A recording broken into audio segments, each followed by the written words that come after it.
This is the Big O Show. Yeah. Big O, we told you we ain't playing no games, man. It's just surely probably Pablo, Culture, Lord Productions. Good morning, South Florida. This is the Big O Show. You're tuned into the Big O Show. This is the Big O Show. This is the Big O Show. Yo, you tuned in to the hottest sports radio show with Orlando, a.k.a. the Big O. He covers all the South Florida teams, from the Dolphins to the Heat, well, you know what I mean. Monday to Friday, Probably Pablo in the Big O Show. On the radio, the top's where we gonna go. Miami, that's the way we roll. Locked on the morning show, Big O. No one has a similar show. Talk sports, talk plays, talk live and direct. Because nobody do it better than Big O in the set. From sunrise, listen live, it's the best of the best. He's got the fans, got the heat, he's the best of the best. Big O, the only talking sports with a style. Break it a morning, it's Big O-N. Thank you for tuning in, keeping you glued in. Stay tuned, because right here's where the rumors in. Same place, because right here some of them begin. Simply call and just state your opinion. Real talk, sports talks, the Big O Show. Yeah, you love it, yeah, you like it, call them and let them know. Culture, probably Pablo. Now introducing the man of the hour, Big O, a.k.a. Orlando Gary. Yeah.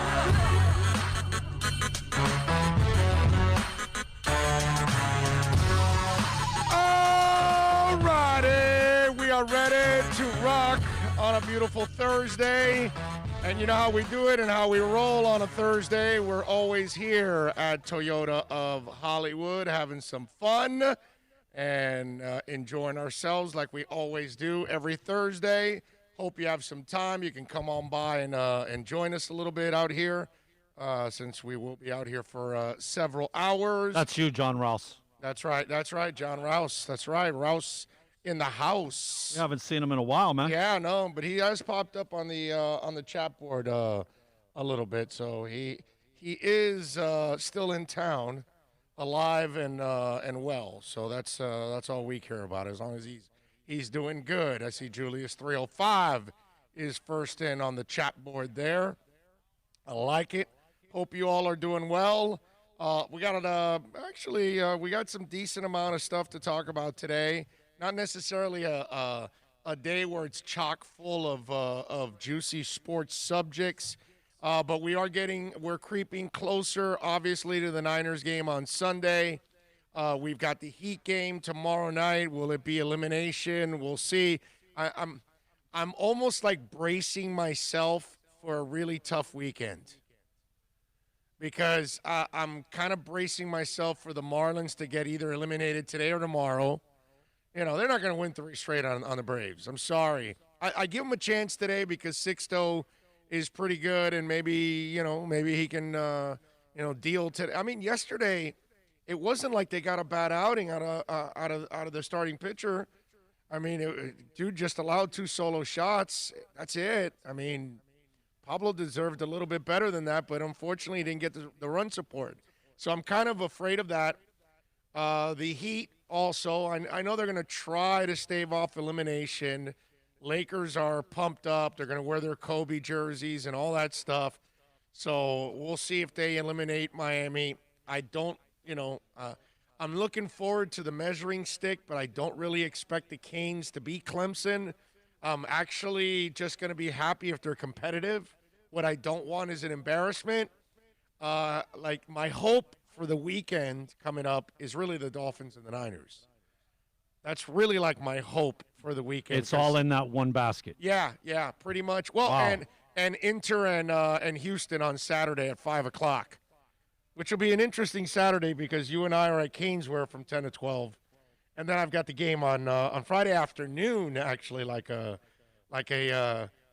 twilight start instead of a twilight doubleheader. But is it at the stadium? Oh yeah. Houston is that Dynamo. that first twilight game?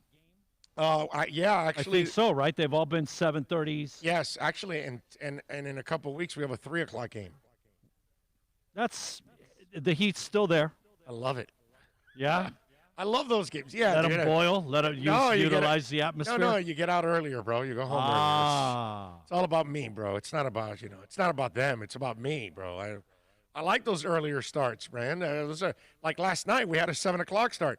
I love the 7 o'clock start, you know?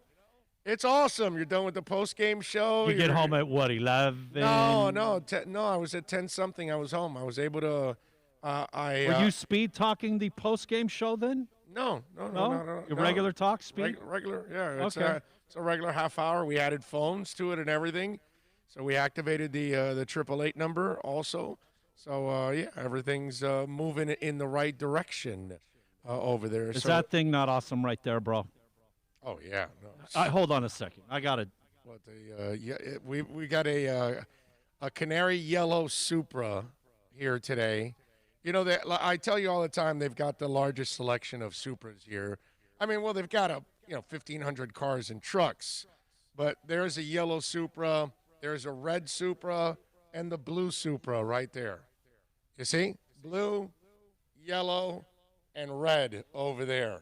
And in the back over there, the green one is a $300,000 Supra from 92 or 93, I believe. The brown one is from the late 80s, and it's over $100,000. So that's $400,000 of machines that are right back there. And one of these Supras, if they're bought and cared for, they probably will be worth a ton of money down the line. So it's kind of like, the cool thing about coming to Toyota of Hollywood is not only is it a great dealership and it's loaded, but it's kind of like a car show. You know what I mean? So that's the other thing about the Toyota of Hollywood, that it's, you're treated to a couple things there. Like, you walk next to that Supra and you're like, wow, that's a $300,000 Supra. That is nuts.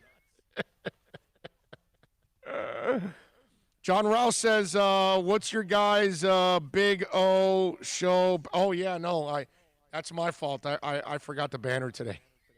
You can't remember everything, bro. You got a lot of stuff on your plate, man. Halfway I'm driving, I'm going, oh, man, I forgot the banner. Oh, damn it. So, yeah, there's no Big O show banner behind us today. Today you get to see the raw. It's just a cubicle wall. The cubicle and everything and, all the stuff back there. So you'll get a little entertainment, I guess, every once in a while back there from us there. Well, not from us, but from somebody out there. Anyway, so we actually have several things to talk about. We got Thursday Night Football tonight. I'm in a good mood, obviously, because Inter won last night against the New York Red Bulls 2-1, and Higuain got the game winner in the 81st minute. That was an awesome goal on his part off the free kick. Although I have to take credit for that goal. You know that I took credit for the game-winning goal. What, were you out there on the field and made an assist? No. See, Alex Dono and I have this thing now because I have realized this about a couple weeks back. So we have a couple of studios to broadcast from over at the stadium, right? And Dono and I and Fernando, we do the pre, half, and post in one studio. We have the guys do the play-by-play in the main studio, right? And so sometimes I got to leave. I got to, go to the bathroom or something, or go outside and get something to eat or drink because they put the food outside. You can't eat the food inside the studios. And so when I step out, they have a tendency of scoring. Oh, dude, so I'm telling you to leave all the time. Right. So, Higuain, okay, I'm standing there for his PK, and he sails it over the thing. And I look at Dono and I go, dude, I didn't leave. That's why he didn't score. And prior to that, a couple games prior to that, I walked out and we scored. So last night, we get the penalty and we get the free kick. And I go, Dono, yo, I'm walking outside, bro. Like that? And I walked outside, and within 10 seconds, Dono's screaming, yeah, go. And I walk in, and I told you. That's it. It's over. I'd be telling you to leave every 5 or 10 minutes, man. Yeah, so get the hell out of here. So I am now trying that we're in that area of scoring. I walk out. It's like your built-in mechanism. You're already triggered. I walk out. That's good. That's good. I don't see it live. I don't have to come back and watch the replay. You know what I mean? And it's funny because Jorge Mas is an ass kicker.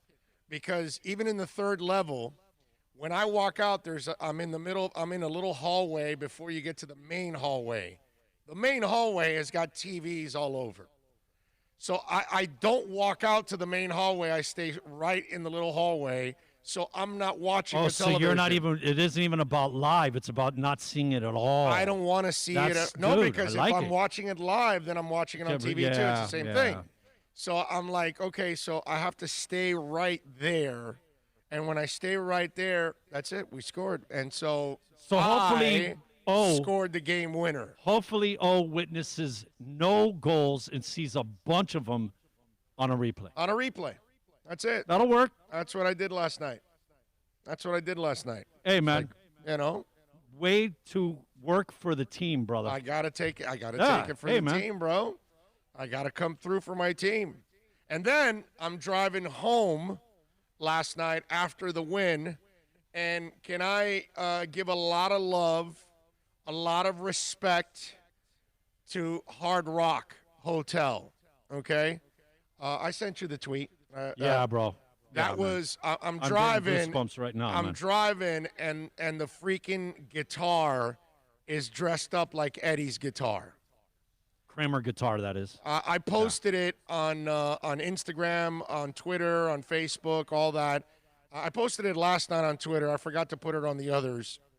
This morning, I ended up putting it on Instagram and on my Facebook pages, so people can check it out. I thought it was awesome, man. I thought it was just it gave me chills last night when I saw that, and I go, wow, that's now, bro. That's Hard Rock. Way to go. That's the way to do things. You've got something there. That guitar is just one of the greatest architectural things I've ever seen in my life. And then the lights that they added to the outside of it, how they can do so much with it. They have an effect that it shows the guitar spinning. And it's really not spinning, it's just the imagery inside the guitar makes it look like the big-ass guitar is spinning. It's awesome. I saw that the other night, too, when I was coming back from because every time I come back from the soccer game, I take the turnpike to go home, and I go right by the Hard Rock all the time. And so last night I saw the lights, and so, for any of the folks at the Hard Rock, if they happen to be listening, I gave you your props on social media like you deserve. But whoever's idea it was, and whoever's idea thought of putting it as the Eddie guitar, that is just absolutely awesome, man. That was fantastic. All you need to do now is do the white one another day, do the yellow one another day, because, that would be just absolutely classic. It's funny because I wore my Eddie mask last night for the broadcast. Okay. Because obviously, man, you see when I do two different broadcasts, I use two different because I dirty these things. I don't reuse them. I go wash them. You know what I mean? Although this is a new one, I got my Elvis. I did the King today, so in honor of the King, we're wearing a little Elvis today. Which I saw this one, I loved it. I thought it was super, super cool. So give Elvis a little love there. But nice job by the Hard Rock, man. I don't know if they'll do it again tonight. And if you have a chance and you live close by or whatever, drive by to check it out.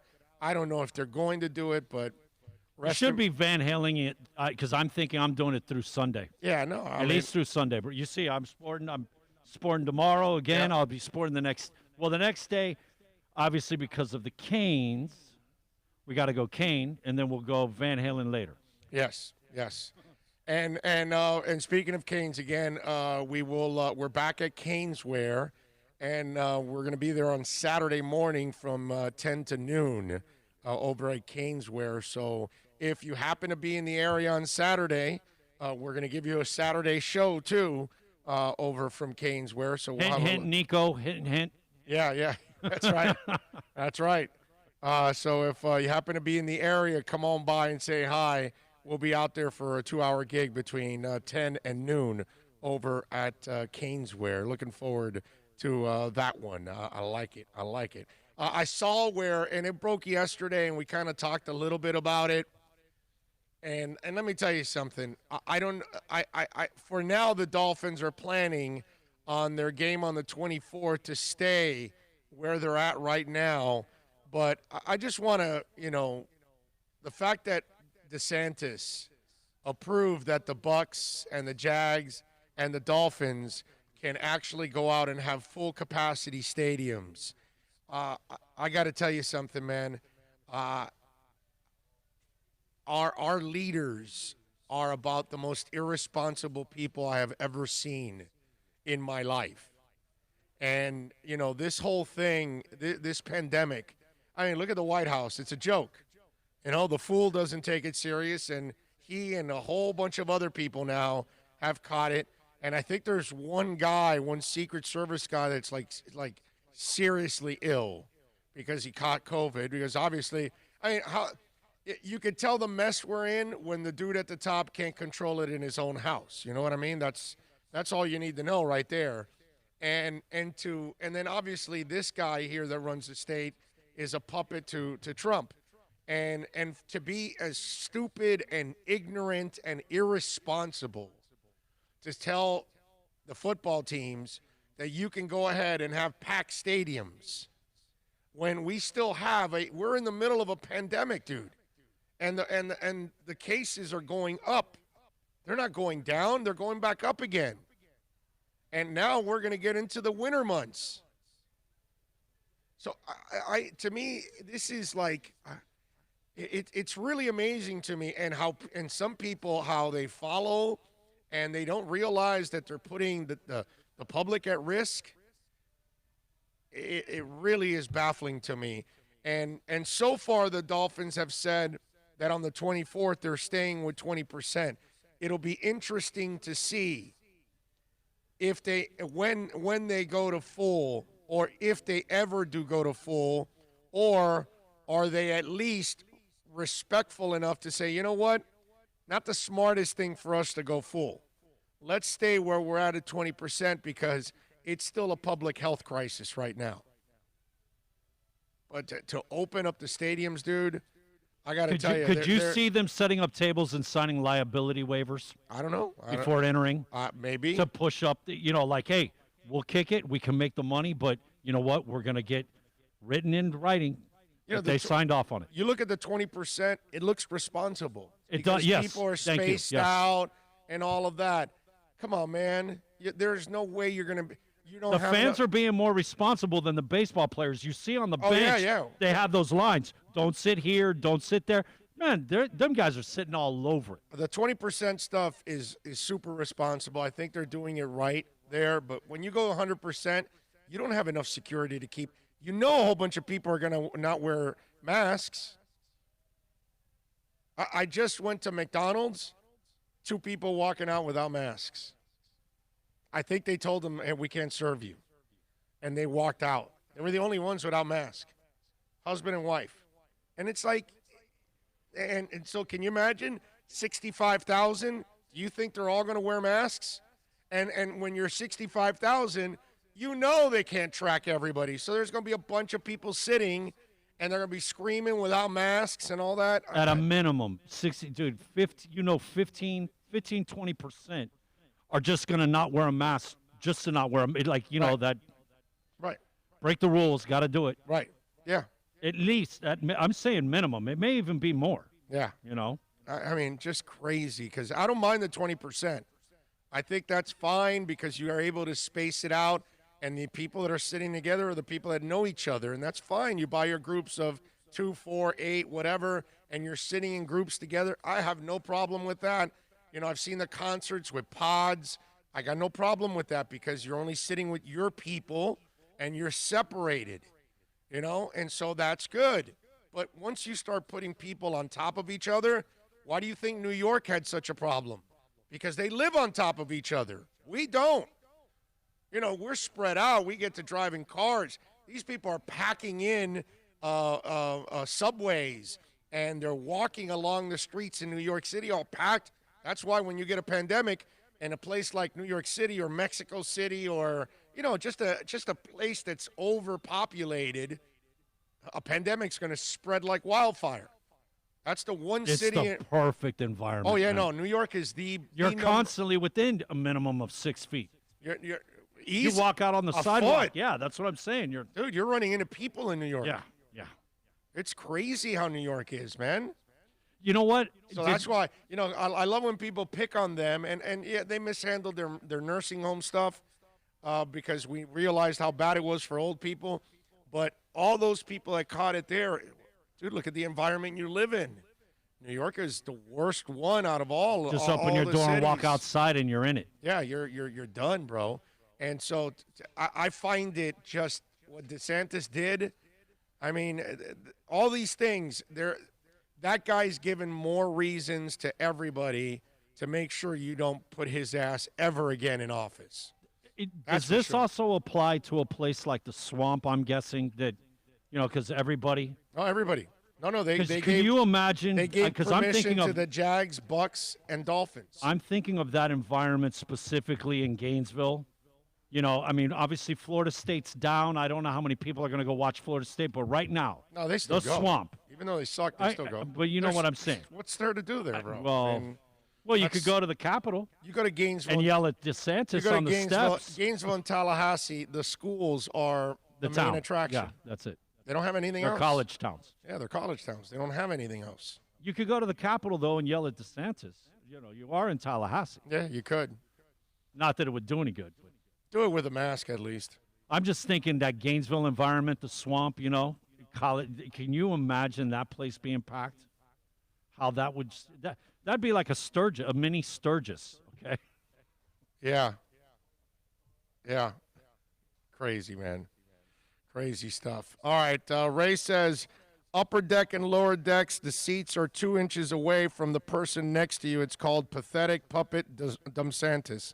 No, it's just, it's called being incredibly irresponsible.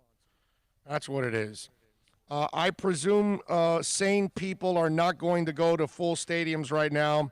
So at some level, it is crazy people infecting each other. I will let Darwin take care of it. Yeah, Hank Goldberg's left nut there has one hell of a point, okay? Because I think the sane people are like me are going to say, there's no way I'm going to a packed stadium. Are you out of your mind? But then there's going to be the people that are going to, oh, yeah, I'll go. What the hell? This isn't nothing. It's like the cold. That's what the president says. We can live with it. Well, he says it's not a big deal, man. No, it's not a big deal. It's not a big deal. My Dolphins rep says they won't expand to 65K. They will keep it at 13K. They should. That's the smart thing to do. That's the really smart thing to do because that way you can control it. You can keep people separate. Some people at least can get in and enjoy the game. I would go to a game at 20%. I have no problem with that because I'll keep my distance. That's all. And I know that at 20%, it's not going to be ever a situation where I'm going to be packed in with anybody or anything like that. So I have no problem with 20%. I go masked up, and I'll be fine, man. I can handle it. I mean, hell, every Friday, he and I do it outside in the heat, so it's not a big deal. I can be with a mask at the stadium. It's not going to bother me, man. I am willing to make the sacrifice for others, right? That's the idea, that we're all sacrificing for each other. That's the whole key to this whole thing, man. Myron chimes in with the first super chat.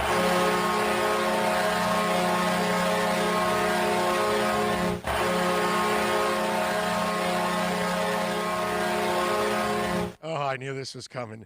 U2 needs to make a political video of The Fly on Pence's head with one of their best songs, The Fly.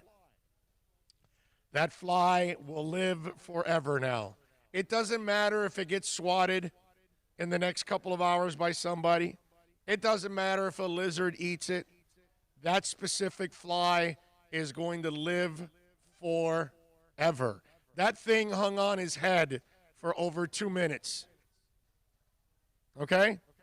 I mean, that was, and you knew once that landed on his head and Pence had no idea what was going on, right?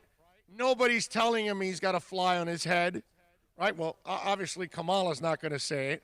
The moderator's not going to say it because he steps all over her anyway. And the rest of the world is watching this. And then you go to social media, and my brother, the memes are all over. It is awesome. I mean, if you want to laugh your ass off, just go to Twitter and just go, hit trending topics, and you'll see about the fly. And then you'll see the memes and the jokes and the pictures, and it doesn't end. Wow. That was funny as hell, I got to say. That was funny as hell. I just got to say, people in the South, they say, they're S flies, OBJ flies, right? Yeah. And what did he land on? I'm just saying. He found some food. And he was very content. He hung out there for a while. So, over 2 minutes. He found happiness in the OBJ head. I think it was like 212 or something, 213. That fly hung in there for a while, dude. That was classic. I knew you guys were going to start talking about it. Julius 305 is first in the house. Matthew Walker, Ian from Brooklyn, Clifton Wellman, Gus 1388. Ohio John says, love when my YouTube notification alerts me that it's Big O time. Thank you, Ohio John. That's very nice of you, my brother. Vernon Porter is in from the Bahamas. NorCal says, Big O, I got a question. With the fake crowd noise, do the players hear the crowd or is it just put into the broadcast? I dislike fake crowd noise. It is only for us. It's not put on the stadium. The players don't hear it. It's just in the broadcast. All you hear is squeaking sneakers or whatever you hear on a football field, the grunts and the hits and all that good stuff. They're not playing all that stuff over the speakers. That's more for us not to catch the F-bombs and all that, drowning. Stuff that I talked about that I thought we were going to be able to get, which would have been great. Them damn TV people. John Rouse says, I'm here, guys, just working. Love it. As long as you're good, John, man, we're that's good, it. my brother. That's it, man. Lewis Bryan in Atlanta is checking in. He says, proud of our Marlins, regardless if they win the series or not. Let's go Heat. Make LeCrier shed some tears. It would be nice, man. It would be nice to win a couple games here. I don't know, man. It's just hard. It's hard to ask that with all the losses that they've had. NorCal says, A's win today for sure. MLB needs the money. Herman Cueva's in. Drew Boo is in. Hank says, good morning, Big O. The only bright spot is perhaps the Yankees will go down in flames, too, like 5 times our payroll, LOL. Tampa's good, man. Tampa's really, really good. It's amazing. I still think the Yankees will come back. I know they're down 2-1 right now. Let's see, what else do we have here? Raging Dolphin Maniac says hi to everybody and R.I.P. Eddie Van Halen. And we're all with you there, man. Alex Diaz says, good morning, Big O and Bill. Do you think it's wrong for the NFL to force the Titans to forfeit the game even though they haven't been following protocols? I got to tell you something. I got no problem with the Titans getting stripped of a game this week if that's what the NFL wants to do. Look, there are protocols in place. They told you not to do this. It's a stinking pandemic. Some people just don't want to understand that this is highly contagious, and it kills people. It may not kill you. It may not kill me this time around, but it might kill somebody else. And you really don't know. You could end up. That's why I stay away from it as much as I can. And I know it's almost the inevitable that you end up catching it, right? One way or another, you're going to slip up, something's going to happen, and you could do all the right things, and you could still end up catching it. But that's my fear, that I don't know how my body's going to react to it. And the Titans players know this. All the NFL players know this. So if they tell you we don't want any team activities, and you go out to a high school field and go have a team activity on your own, then yes. And now you've got all these now you're going to forfeit 2 games for the Titans. I'm sorry, you're going to miss 2 games for the Titans. So the two opponents. You've inconvenienced their season now. So why? So now the Titans broke the rules. They screwed themselves. They screwed two other teams now. And they're not supposed to pay a price? Oh, no, hell yeah. No. You take a draft pick away from them, and they forfeit a game. Maybe two. Okay? For extreme stupidity. Somebody's got to be set an example. I think you got to kind of go with the forfeit because you're affecting what other team is their opponent. The two of them. That's what I'm saying. This week's and last week's. You have to – those teams can't be penalized for Tennessee's asinineness, right? Right. Well, you're already penalizing them. That's it. Exactly. They've already been penalized because now they've got to make up that game. Right. And it may be on a short week. It may be towards the end of the season when they're all beat up. And you got to add an extra game to get to the playoffs. And then going into the playoffs, you got an extra game under your belt. So now you screwed these teams, and they had nothing to do with it. They followed the rules. They followed protocol. They did the right thing. They were responsible. You were irresponsible. It's your cause. I got to tell you something. I'm shocked Ryan Tannehill is part of this. I just don't see him to be that kind of guy.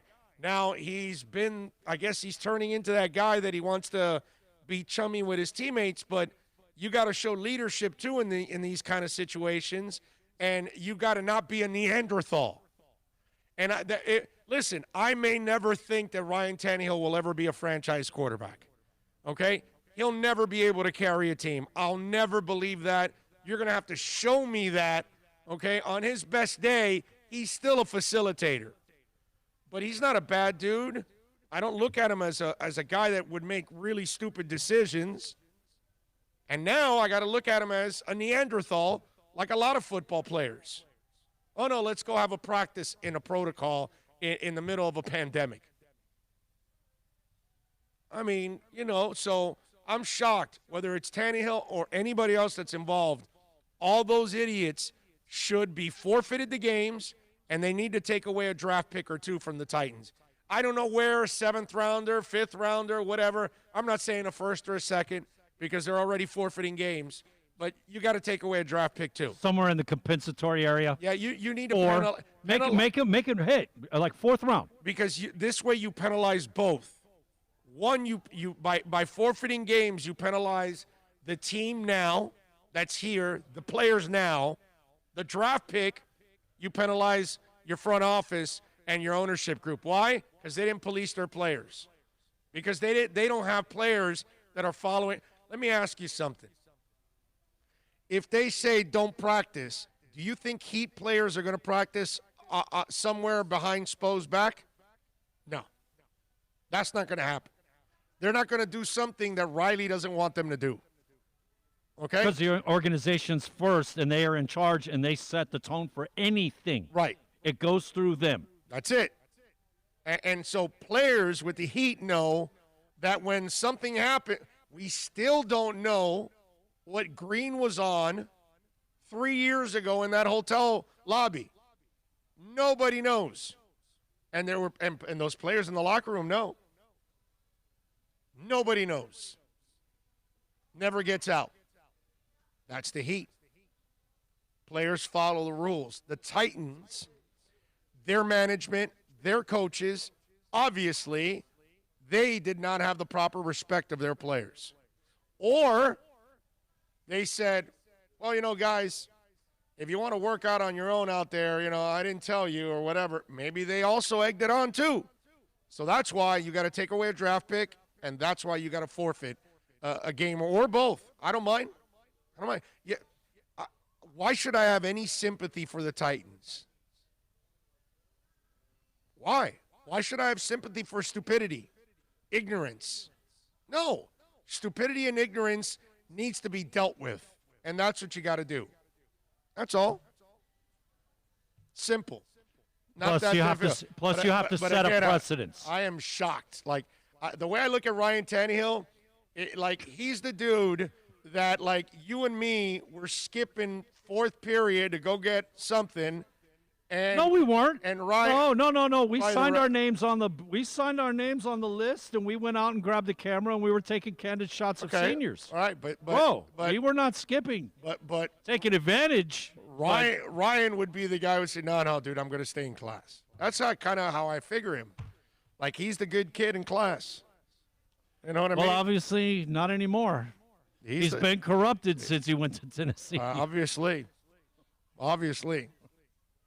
But, yeah, you have to set a precedent. Yep. The league, because there's going to be more of this, and you have to squash it before it becomes rampant, Yep. You're right. John says, what day at Canes wear? You broke up on my phone. Saturday, 10 a.m. to noon. Saturday, 10 a.m. to noon. We'll be there. All right? Let's All see. about the you. Yep. Oh, well, this the Saturday thing is new, by the way, for those of you that are asking about that. Let's see. What else do we have? Myron says that fly was the start last night. Yep. You are correct, sir. What do we have here? NorCal, I hope the A's win again. The cheating Astros need to go. Everybody's rooting against the Astros, and they're winning. They're up 2-1. Does the NFL have a pandemic policy for stadium seating capacity? Raging Dolphin Maniac, I don't know about all that stuff. All I know is right now they've got the 20% in some stadiums. That's it. That's all I know. You touched on the Astros. We do have something that's rather entertaining. Oh, yeah. Yeah, no, you're right. Speaking of the Astros, we all know that Correa has been running his mouth, right? So you got Correa. So many of us are rooting against the Astros, obviously. It's like the Titans for stupidity and getting, spreading the COVID on their team and knocking them out now for 2 weeks. There's no sympathy for them, okay? The only sympathy I have for any of the Titans players and personnel is I hope nobody gets seriously sick. That's the only thing. But I have no sympathy for them. We have no sympathy for the Astros. The only ones going for the Astros are the Astro fans. Even the Korean baseball fans are against the Astros, yeah, okay? And so we all know what they did, right? So Correa runs his mouth here a couple of days ago, about a week ago, talking about the Astros being in the playoffs. I know a lot of people are mad. I know a lot of people don't want to see us here. But what are they going to say now? We're a solid team. We play great baseball. We won a series on the road in Minnesota.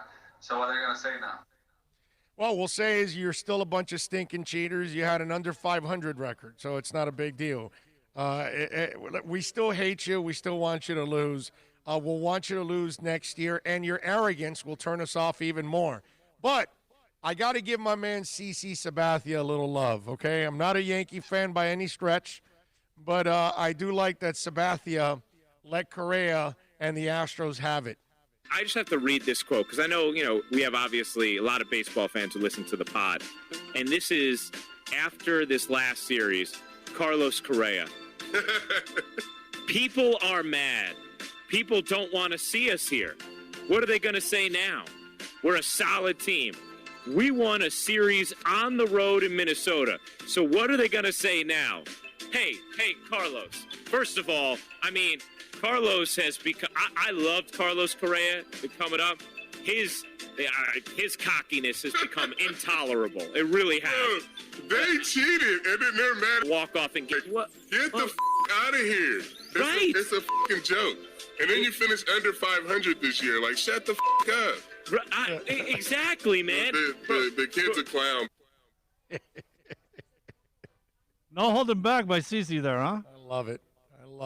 And he is a clown. Matthew goes, F the Titans. Every other team except the Raiders, for the most part, has followed the rules.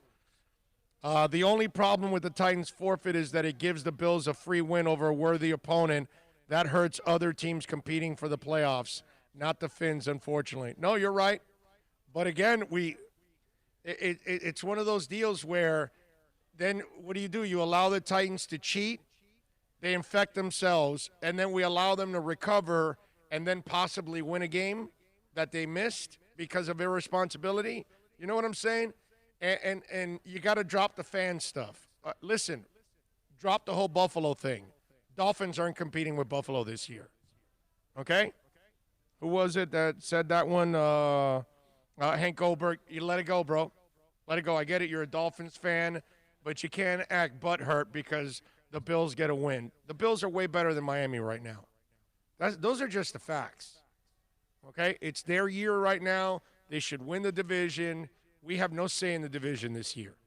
Maybe next year and the year after, it'll be a different ball game. Miami will be closer to that and be able to compete. Right now, it doesn't matter whether Buffalo picks it up or not, dude. Doesn't matter. Miami's not in Buffalo's class, and they shouldn't be. Buffalo should win this division. So let it go, man. Let it go. It doesn't matter what team picks up the win. They should pick up the win, and the point is Tennessee needs to pay the price for being irresponsible. That's it. Forget the fan crap, man. I would, you know what, to kind of not his side from the Dolphin end, but any other team in the playoffs, you know, Buffalo has one game less of wear and tear on their body, though. It is an advantage. You know, remember how the bye week, they would go right up to the last week, and that first time New England had the bye week, and then because of being the 1 or 2 seed, they had 2 weeks off going in the playoffs, and it gave them a major advantage. That's why they shifted to week 6 through 10 or 11. It's less wear and tear. It's not fair. I get all of that. There is an unfairness. I get all of that. You have to do so. I get it, but there is a bit of a counter, right? There's nothing else you can do. Anything else would benefit the either Titans. side. There's going to be a loss. Yeah. Okay, you're not going to win. Buffalo didn't cheat. Buffalo didn't go against protocol. Buffalo, it's not their fault. Right. They're a victim in this. Right. Yeah. So, hey, man, whether it was Buffalo, Cincinnati, Miami, Pittsburgh, whoever it was, they deserve the win. Give them the win. That's all. Be objective about all of this. We have to make the Titans pay the price. We can't worry about the people that benefit from it. We can't. Yeah, there's no way you're going to make it even and equal across the board. Somewhere, somebody's going to get something, yeah. Right. Tennessee doesn't deserve the break here. Okay? They were disgustingly irresponsible and disrespectful because they went out and ended up getting it. No, because they were told. They were told not to do, and blatantly went and did this. And then if you play a game and you're all asymptomatic and you start spreading it to the other team, then you start to cause a major problem all over the league. Bro, do you think people in Kansas City are sweating after seeing the post-game shots of him and Patrick Mahomes? Yeah, right. Bro, you want to talk about a fan base that's like freaking out right now. Right, exactly. T. Carter is in the house. Ray Grulong is in the house. Let's see, what else do we have here? All right. You know what, and to compound that thought, yes. Remember, with this expansion, the 1 seed is the only one that gets a bye. So if you're 2, you're playing that first week of the playoffs, man. Yeah. It's a different deal. Yeah. Yep. No doubt about it. All right, 786-322-1105. That's 786-322-1105. Let me see what we got here. We got a bunch of texts. I guess they came in from yesterday to today, so we'll read some of them here. The feel has been the fewer kids are playing football now, and the game has become a bit softer. Maybe the NFL wants to try to use this season, which wouldn't really feel like a true season, to try something a bit new like face mask structures or the way lineman makes contact. I don't think it has anything to do. Listen, man, once you start taking contact from the game, you lose the game. So that's the thing. The cleaner you make the game, the more you're going to end up losing. This game is going to go the other way eventually because of the CTE and everything else.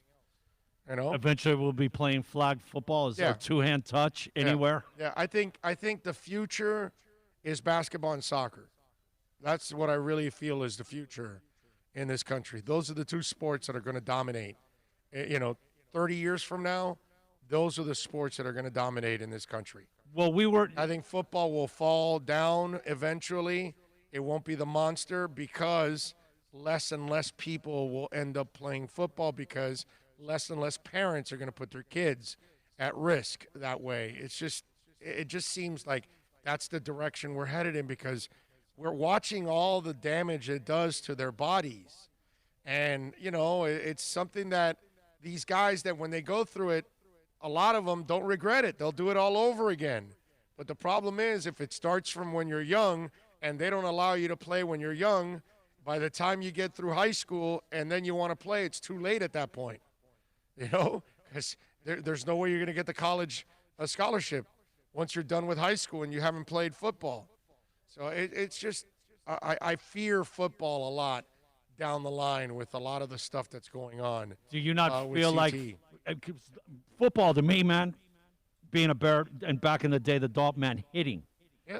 Put that helmet right in his chest, man, and go right through him, Wilbur Marshall style, like type stuff. The game has changed. Do you like? I mean, from us old school, you like the change? I mean, I get. No, of course not. Right? There's a huge element missing. But I understand why they're changing, because they got to avoid lawsuits. And the more concussion-filled people you show on the field, the more parents you scare away from the game. So that's the problem. That all How many football players have said they don't want their kids? They want their kids to play golf and tennis. We all used to wow at the hits and wow at how screwed up the person was on the field. Hitting the Nigerian Nightmare. No, and Chris Chambers. It just all those things we used to wow at it. Now we cringe, and parents say, "Nope, there's no way I'm putting my kid through that." No. And so that's all changed. What used to be cool is now considered incredibly stupid. That's the way it is. Where parents did not think about long-term damage, they didn't think about concussions, they didn't think about CTE. Now they think about all that stuff. And then it falls on them. Because your 14-year-old is lying on the field concussed, and you're the father of that son, or you're the mother of that son, you're going, wow, that kid is concussed on that field because I was stupid. I let him play football. It's a barbaric sport. That's what's going to happen in this country. That's what's going to happen with that sport. 30 years from now, we're not going to recognize football.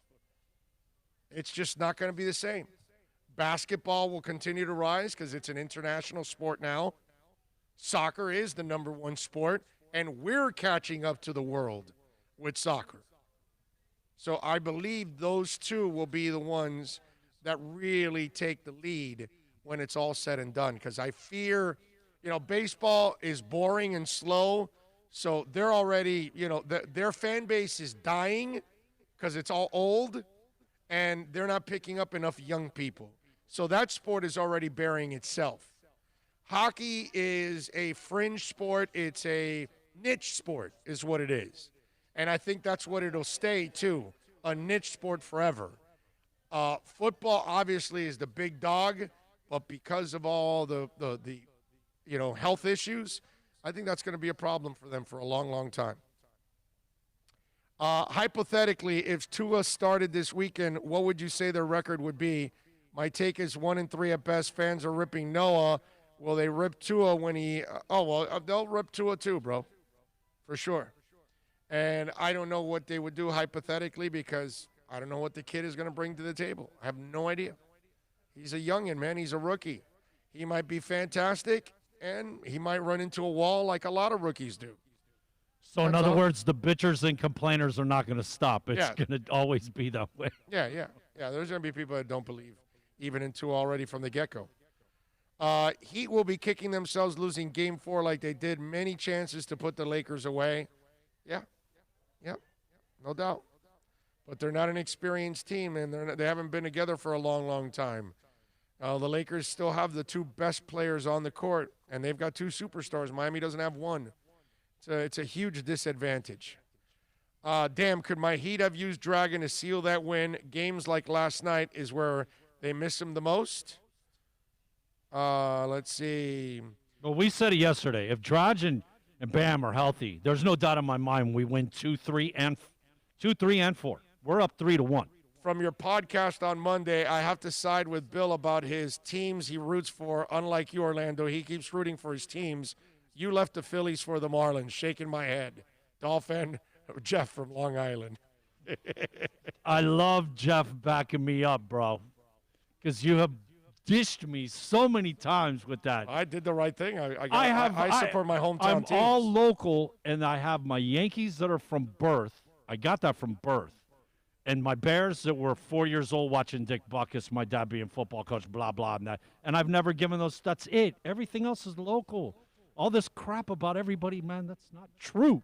Good morning from RVA, Big O. Did you see where Haskins got benched? Also, it's amazing how you broke down Coach Flores' comments a couple of days ago, and QM seems baffled, extremely disappointed in Joe Rose. Hell, he played the damn game. They're turning me off big time. I don't know. I don't know what Joe said, and Joe's fantastic. I got no problem with Joe. Whatever he said, whatever. He's going to be right about a bunch of things. He'll be wrong about a bunch of things like the rest of us. So I don't know. Whatever, man. The whole Tua thing, what can I tell you, man? Eventually the guy will take the field when it's right, and when the coach feels that it's the time. If he doesn't feel it's the time right now, if he doesn't feel if he wants to protect the kid physically for a little while more, I don't have a problem with that. If he doesn't think mentally he's ready yet, I don't have a problem with that. If he doesn't feel the team right now is where it's at, where it needs to be to support a young quarterback, I understand that too. There's a lot of factors here. Big O, I'm so heartbroken by the news of Eddie passing, and I comment you on IG, and we lost Rock and Roll Hall of Famer, and Eddie is my top 5 Rock and Roll Hall of Famer in my life. As a 28-year-old guy, will be enjoying his music the rest of my life. G in Pennsylvania. Thank you, G, for listening. As always, appreciate you, and I'm with you, man. Eddie's one of my favorites of all time, man. It's just one of those kind of guys that I grew up with, and you admire. Van Halen is one of those bands I love. Not my favorite band, but they are a band I love. I have all their music, and I've got nothing but admiration for a guy like Eddie Van Halen. And to see him go sucks, because as many times as I've seen him in concert, I almost feel like I needed to see him a lot more. I needed that experience a few more times. With all this craziness, I tweeted out a couple weeks ago, and a bunch of you retweeted it and commented, kind of felt the same way, that with all this craziness, I am dying to go to a U2 concert just so I can have a little therapy. Like, some people may need a shrink. Some people may need, a glass of whiskey at the end of the night. Some people will roll a fat one. Some people will enjoy a cigar, whatever. For me, good therapy for me is a great therapy for me is a U2 concert. I just need that to kind of, bring some balance. And going to a Van Halen concert and watching Eddie is one of those kind of moments too, where you walk out and you're like, damn, this was special. And I feel for any of you out there that didn't get the opportunity to see Eddie. It's a shame. Let's see. Am I the only person that knows Miami will beat Clemson? That's what Greg B says. Apparently, Greg, yes, you are one of the few maniacs that thinks Miami will beat Clemson. I hope that Greg is right, bro. But Greg, exactly. I hope he's right, bro. I hope I'm the I hope I'm the nutbag and I'm wrong and I'm the idiot, and whatever you want to call me for thinking that Miami is going to lose, because I'm kind of expecting them to lose. I don't think they're that good yet to compete and beat Clemson. I just want to be competitive. We'll be happy with them hanging around the line. I think it's 14 points. If we're right there, it isn't the 40, 50 debacles we've had. I'd like to keep it within 3 to 10 points. That's it.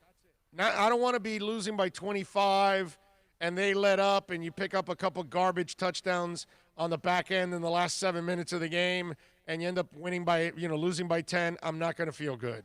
But if this is a game where it's within a score, possibly 2, right there the entire time, and you're right there, you're exchanging scores with them throughout, they just maintain that 6, 7, 9, 10-point lead, then you know what? I can live with that because they're better. They're more established. Their program is the real deal right now. Miami's is not. Because we're not this is not Miami's program anymore. This is not the U that everybody talks about, like the badass U. It's just the U because we put up a U, but they haven't earned the right to be the U. You know, they can't do the things that all the other UM players can talk about, like the coach that's on the sidelines for them, Ed Reed. That guy can say, yeah, I played for the U. I haven't been the U since 2002, man. Yeah, these guys need to build it back up to being the U. These guys are just, right now, they're placeholders. That's all they are right now. They have aspirations of being. That's all. All I've seen are kids that put on the helmet, and because they put on the helmet, they think they've arrived. And it couldn't be further from the truth. You haven't arrived jack, dude. So they're a long ways away. You know, you hear that silly saying, we're back. Well, give me a break, dude. Okay, when the U is back, when they're consecutive years in the top 10, top 5 competing for a national championship game in the BCS, those kind of things. When you see them do that 2 years in a row, then they're back and the U is back. That's when the U will be back. Now, you don't have to necessarily win the title, but you need to be in the mix with all those teams that are winning a title. Win an ACC championship. That's a start. Yeah. That's just a start. Never have we won it in football. Can you imagine? Yep. You know what I was thinking, we're number 7, okay? And we know the Big Ten, Pac-12 out of it. I'm not going to count them. But, let's play like number 7, man. Let's play like a real number 7 team, okay? Yeah. You have the ranking. Play like that. Play up to that ranking, bro. Yep. Francisco says, wow, I'm a big fan of you too.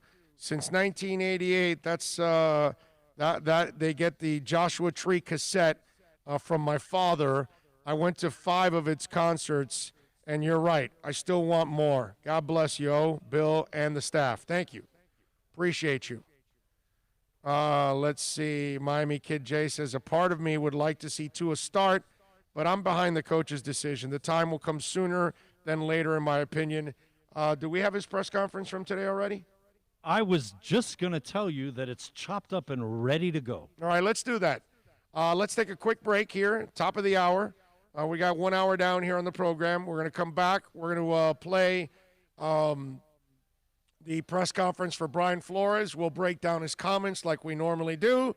We're coming to you live, baby, from Toyota of Hollywood, 1841 North State Road 7. Come on by and say hi. Tell them that Big O sent you. They'll take care of your buying or leasing a vehicle. You got to check it out. And remember that if you are coming down here and you've got a trade-in, make sure you mention me. You tell them Big O, they will give you an extra $1,000 on your trade-in.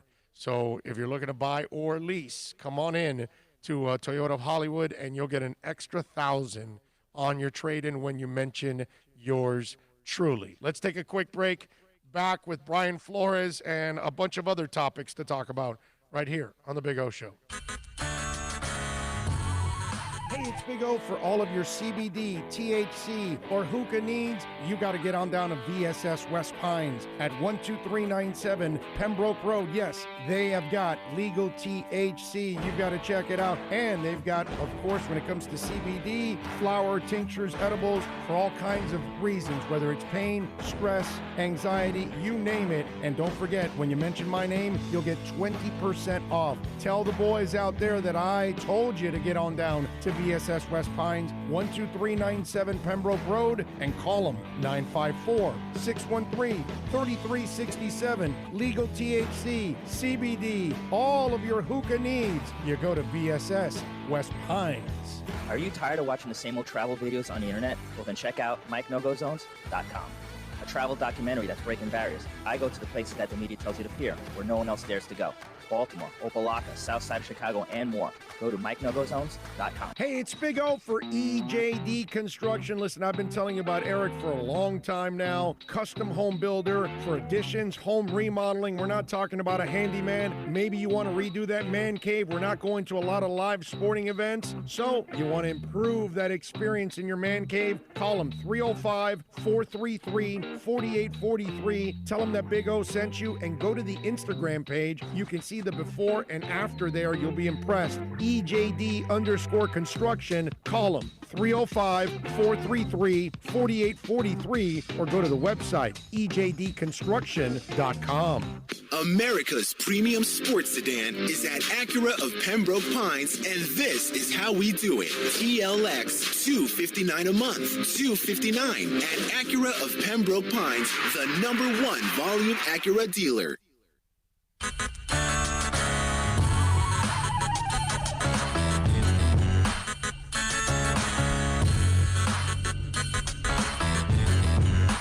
This is the Big O Show. This is the Big O Show. This is the Big O Show. This is the Big O Show.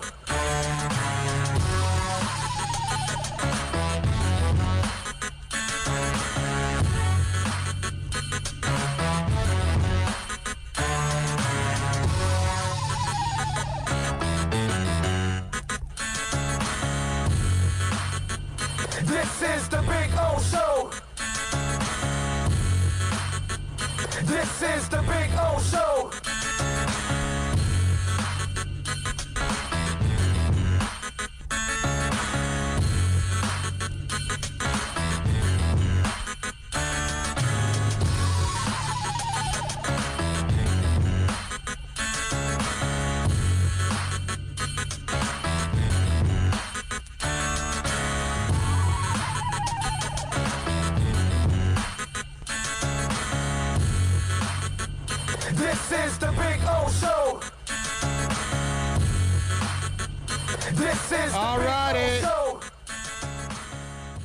We back. Coming to live, baby, from Toyota of Hollywood. If you want to get in on the show, you can always reach out on the text line at 786-322-1105. That's 786-322-1105. If you want to get in on the program, you can also reach out to us on Twitter. That's at Big O Show. Follow us there as always. The head coach, Brian Flores, addressed the Meteors this morning. Let's go over his comments because I'm sure there'll be some Tua talk. Good morning, Brian. Wanted to ask you about Durham Smythe and Isaiah Ford. With Isaiah, we know how smart he is, how well he knows the offense, how prepared he is.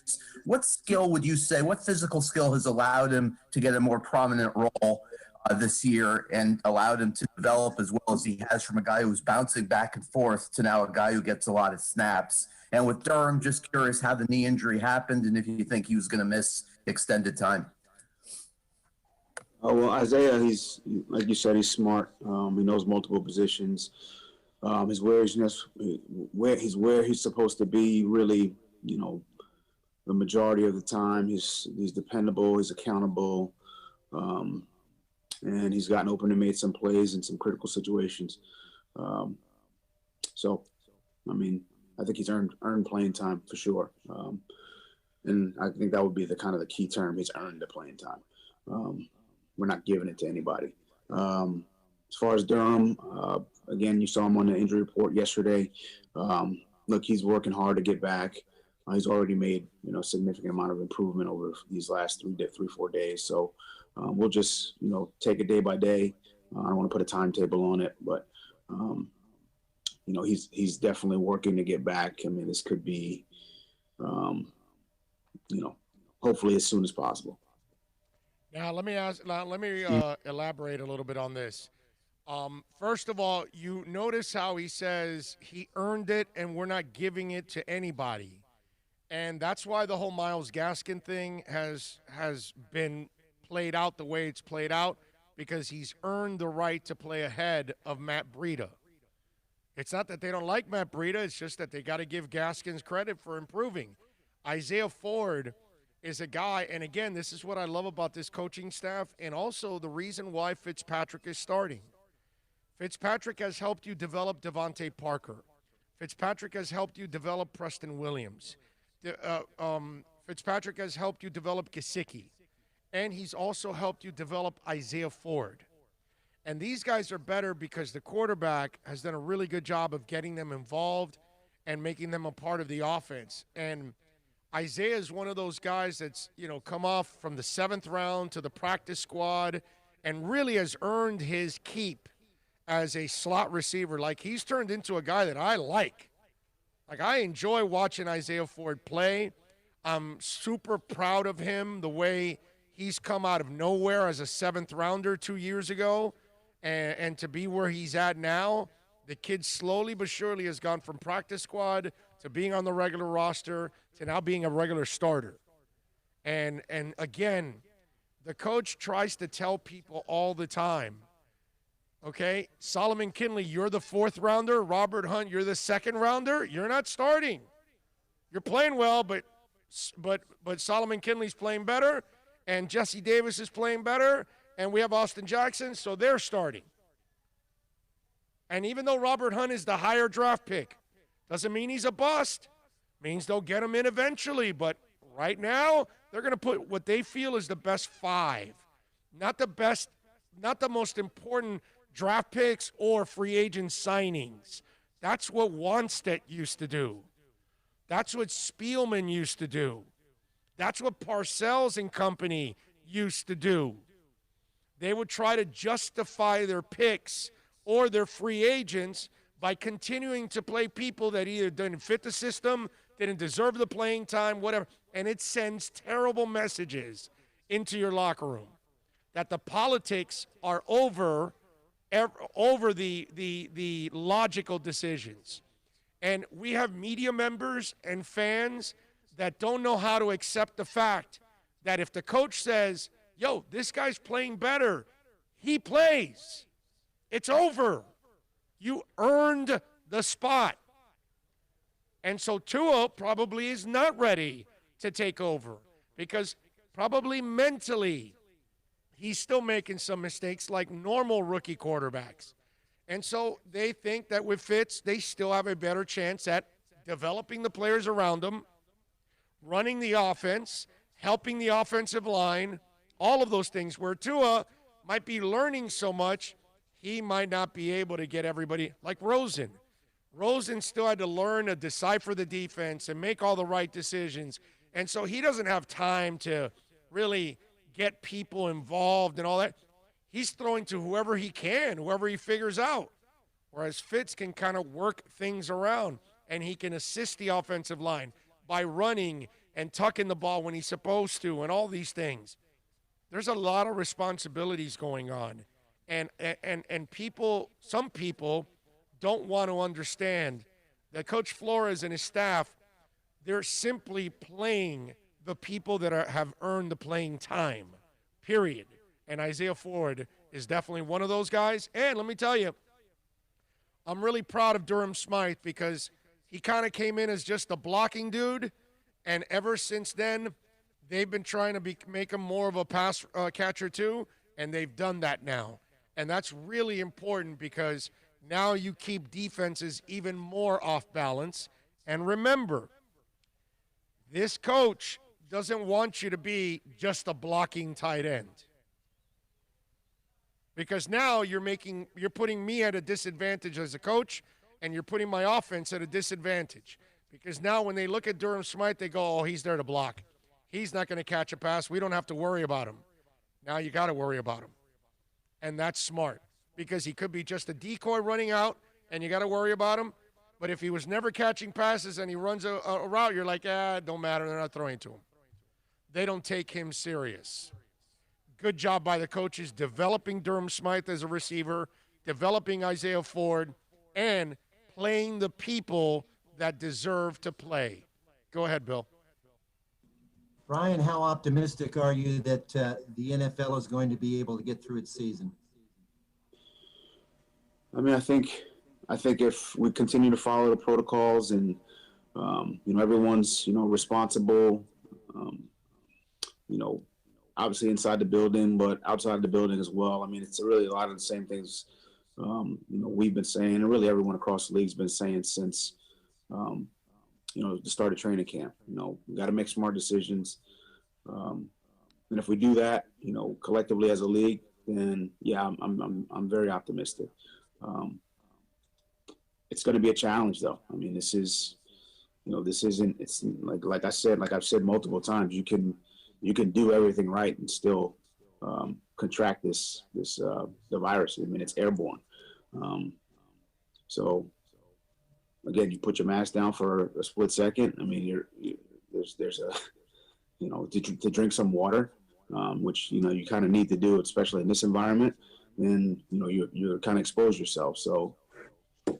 Look, you can do everything. I mean, there's something you can't not drink water. You can't not eat. I mean, so you can't cover your face at all times.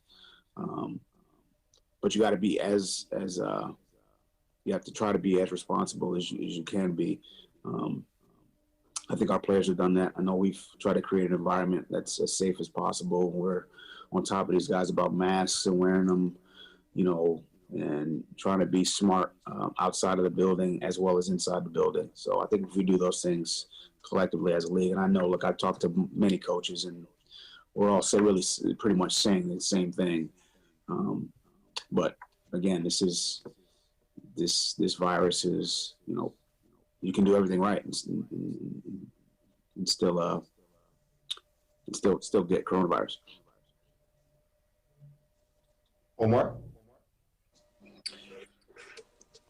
Question for you, and I've asked you this question multiple times and you've never ever clarified it for me. What exactly do you call the position that Eric Rowe plays, that basically the tight end coverage guy? Does it have a name? Is it a rover? And what makes Eric suited for that role? I think I have clarified this for you. I mean, I think it depends on the call. Or if I call this, the linebackers got him. If I call this, the strong safeties got him. If I call this, maybe a corner's got him. So he's all three? As far as clarifying, what Eric Rowe, or he plays multiple positions. He's very versatile. So on one snap, he can play linebacker, and on another snap, he can play strong safety, and on another snap, he can play corner. So I hope that answers your question. So it doesn't have a name. You don't call it a rover? No. No, I don't call it a rover. But maybe in someone else's defense, they do call it a rover, but I don't. I think on one snap, it's, you're the strong safety. On another snap, you're a backer. And another snap, I mean, you could call it a rover. Feel free. You're not going to force me to call it a rover. Okay. So you don't call it anything? I call it a linebacker, a corner, I call it a safety, and I call it a corner. And the calls dictate who has who.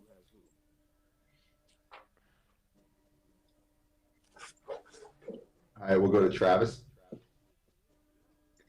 Hey, Coach, we ask you a lot about the rookie offensive lineman, and there's been some big strides made, from this point last year as far as sacks allowed and pass protection.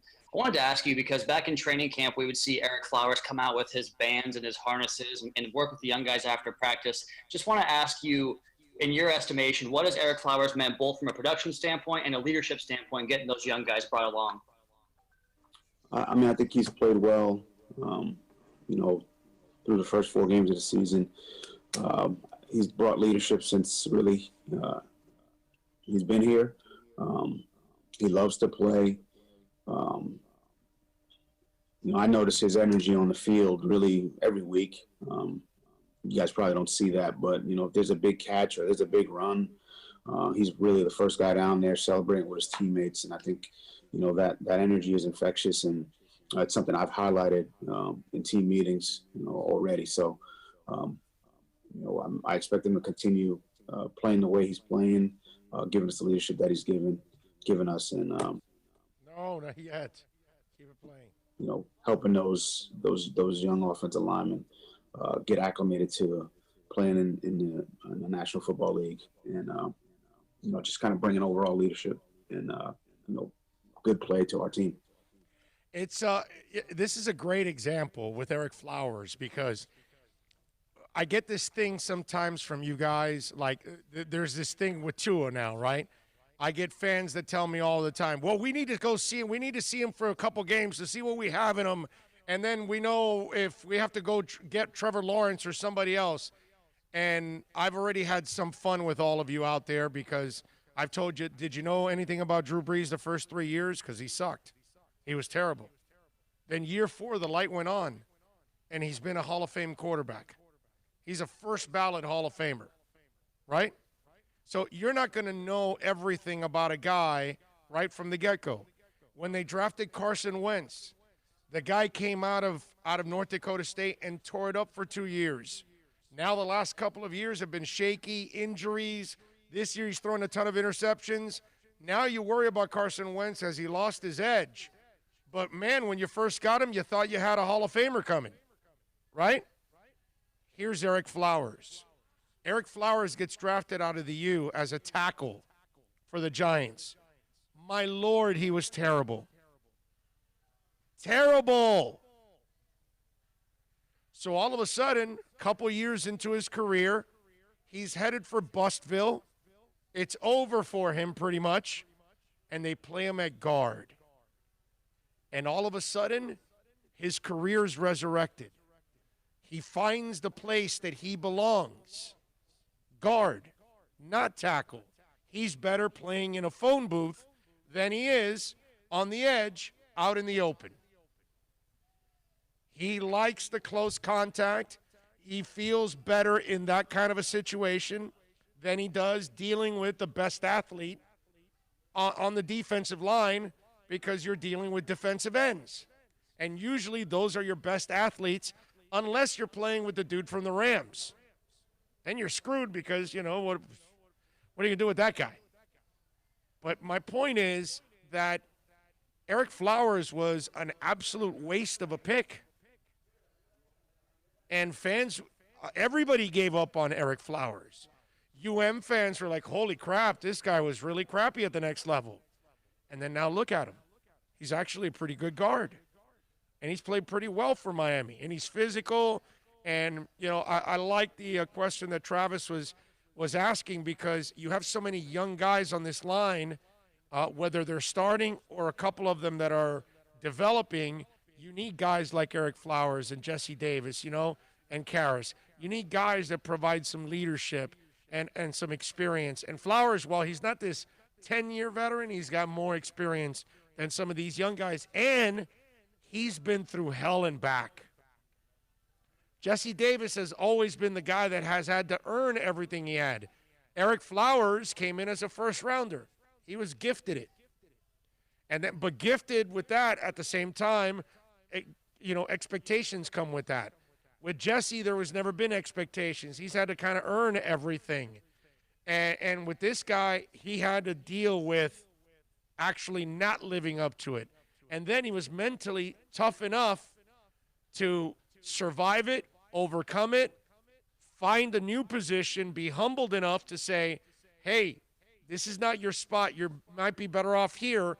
And yet he was professional enough to make the switch, not ignorant, and say, no, I'm a tackle. And now he's sitting on a couch with a remote with you and me watching the games. He switched over to guard, and check it out. So good stuff by Eric Flowers. Good job by Travis with that question, because I think it's important. And I think it's a nice lesson for those of you out there that think you're going to know about a player right away. Sometimes it doesn't happen, ladies and gentlemen. Sometimes you're Steven Davis, and you're playing running back for a couple of years. I believe it was like year 4 or 5 that Steven Davis broke through finally. And that, let me tell you, running backs, more often than not, are either good right away or they're not. You ever notice that? That's the one position that you find out about a guy right away. Now, there are some guys at that running back spot, a few, that have taken a couple years to develop. Priest Holmes took a couple years to then, when things went going and he took off. Same thing with Stephen Davis. It took him a couple years. Then finally, boom, things took off. You just never know with a player when they're going to figure it out and when that light is going to go on. Go ahead, Bill. Cam? Hey, good morning, Flo. Just kind of going back on the corona question. When you see what kind of happens in Tennessee with all those tests, I think they just came back with 2 positives again this morning. What kind of emotions does that elicit in, you guys and maybe the locker room? I mean, to me, it's more about, their safety, the safety of those guys who are, getting or popping positive for COVID. You just hope that they're safe, that they're healthy, that they're, I'm very, very, well, I know they're getting, great, treatment and all the services they need. But, as far as just their overall health, that's kind of where I go first. As far as, football and, whether games will be played or postponed, I mean, what happens. We really don't have any control over that. The only things we can control are, how we prepare, how we practice, how we go about adhering to the protocols. Do you start to think about, okay, if we start canceling more games or postponing more games, what's that going to look like for the rest of the season? Yeah, but I try not to look that far down the road. I mean, I think the league will handle those things, and if we end up being affected, then and so be it. We'll just try to keep doing what we're doing, prepare, and try to create as many opportunities to go out there and play as possible. I mean, that's what I'm hoping for. I mean, I love coaching. The players love playing. So, we're going to try to do everything we can to create a situation where we can play an entire season. Joe? Good morning, Flo. I wanted to ask you for updates on Lawson and Austin. How is Lawson's illness? And Jackson might do anything today. Well, Shaq, just again, so everybody's clear on this, it wasn't COVID related. Just a bug. He's feeling a lot better. He should be out there today. Austin, don't expect to see him today, but he's definitely made some progress this week. So we'll see where that goes here. Maybe tomorrow, but we're getting other guys ready. So we're getting other guys ready. Adam? I wanted to ask you about the run defense. Now that I thought about this, sorry about that, Bill. I thought about it late. When he was talking about Austin, and remember, Austin's a tough sumbitch. He gave bone marrow a month before and then played the whole college season. And hopefully Austin can practice on Friday. Hopefully he can play. But even if he doesn't, I got to tell you something. There's a little part of me that doesn't mind if he doesn't play, because what I like about this team now, and notice how it's different, now we actually are talking about depth. Have you noticed that? Because it's not really just one lineman anymore. Now we're actually deciding, okay, wait a minute. So is Julian Davenport going to end up playing, or are they going to get Robert Hunt and maybe move Jesse Davis to left, or they put Robert Hunt over at left tackle? Robert is their second-round pick. He's been impressive in practice. So what do they do? And we're all dying to see Robert Hunt. Like, I already like what I see from Austin Jackson and Solomon Kinley. I kind of want to see Robert Hunt right now. You know what I'm saying? I almost like, you know what, maybe Austin needs a week off to get that ankle completely healed, feel a little better about it, and then get out there against the Denver Broncos and get it done. And maybe this week you play with Robert Hunt and find out if – think about this. We've had offensive line issues here for years now. These dudes in their 2 drafts have kind of solved those issues. Hell, I don't even know. Maybe Michael Dieter's a better player this year in his second year. I just told you about what's it called? Eric Flowers. It took him several years to find the spot that he belonged, because he did not belong at tackle. You know what I mean? And maybe Dieter's also a better player at this point. I have no idea. You know, but that's kind of you give these guys some time to work with these players, and they figure out ways to develop them. I mean, remember, Lynn Bowden Jr.'s there. Malcolm Perry is there. We haven't even seen those guys yet. And that's because they're not ready yet. You don't play until they feel you're ready.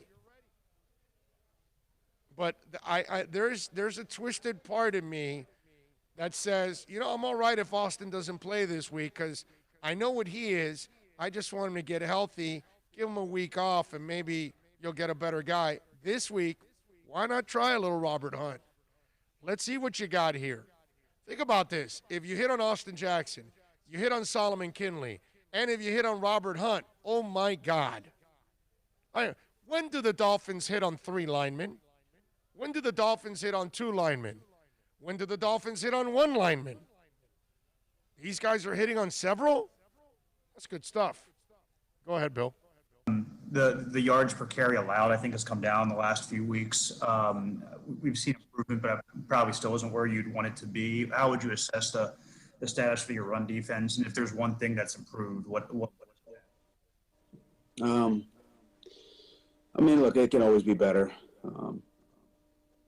But I think I think there's better communication. I think there's better overall technique. So again, it's been better, but I think it could be better than it has been. But I mean the improvement is, you know, because the players have put time into it and worked at it, and there's been some improvement. We got a great challenge in the run game this week against you know, Kyle's, you know, run offense, good backs, good offensive line, tight ends who block, and then just schematically, these guys do a good job creating angles and putting themselves in good position to rattle off big runs. I mean, this will be a big challenge for us. Alan? Good morning, Brian. Nick Needham's defensive snap count has been very unusual in that he's gone from 0 to 40 to 0 to like 40 again. Is this strictly game plan related, or does it speak to some issues with consistency in his practice work? I mean, it's I would say it's probably game plan related. You know, again, it's week to week, like we've talked about here, you know, several times before. You know, Nick is, you know, a second-year player. He's made a lot of strides, and I think, you know, as we move forward, you know, he's improving, and we'll probably get, you know, I would expect to see him, you know, out there a little bit more consistently. To be honest with you, I think he's kind of earned that, but at the same time, he's got to be productive when he gets out on the field. So. I know it's kind of been, you know, up and down, but gotta earn it. You know, it'll continue to be that way. But I think he's definitely making some improvement.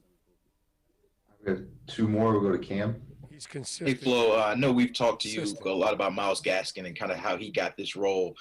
We've talked about his hard work and what he kind of did to get here, but it seems rare to me for a guy to go from his role, what he was doing last year, at least early on, to being this guy now.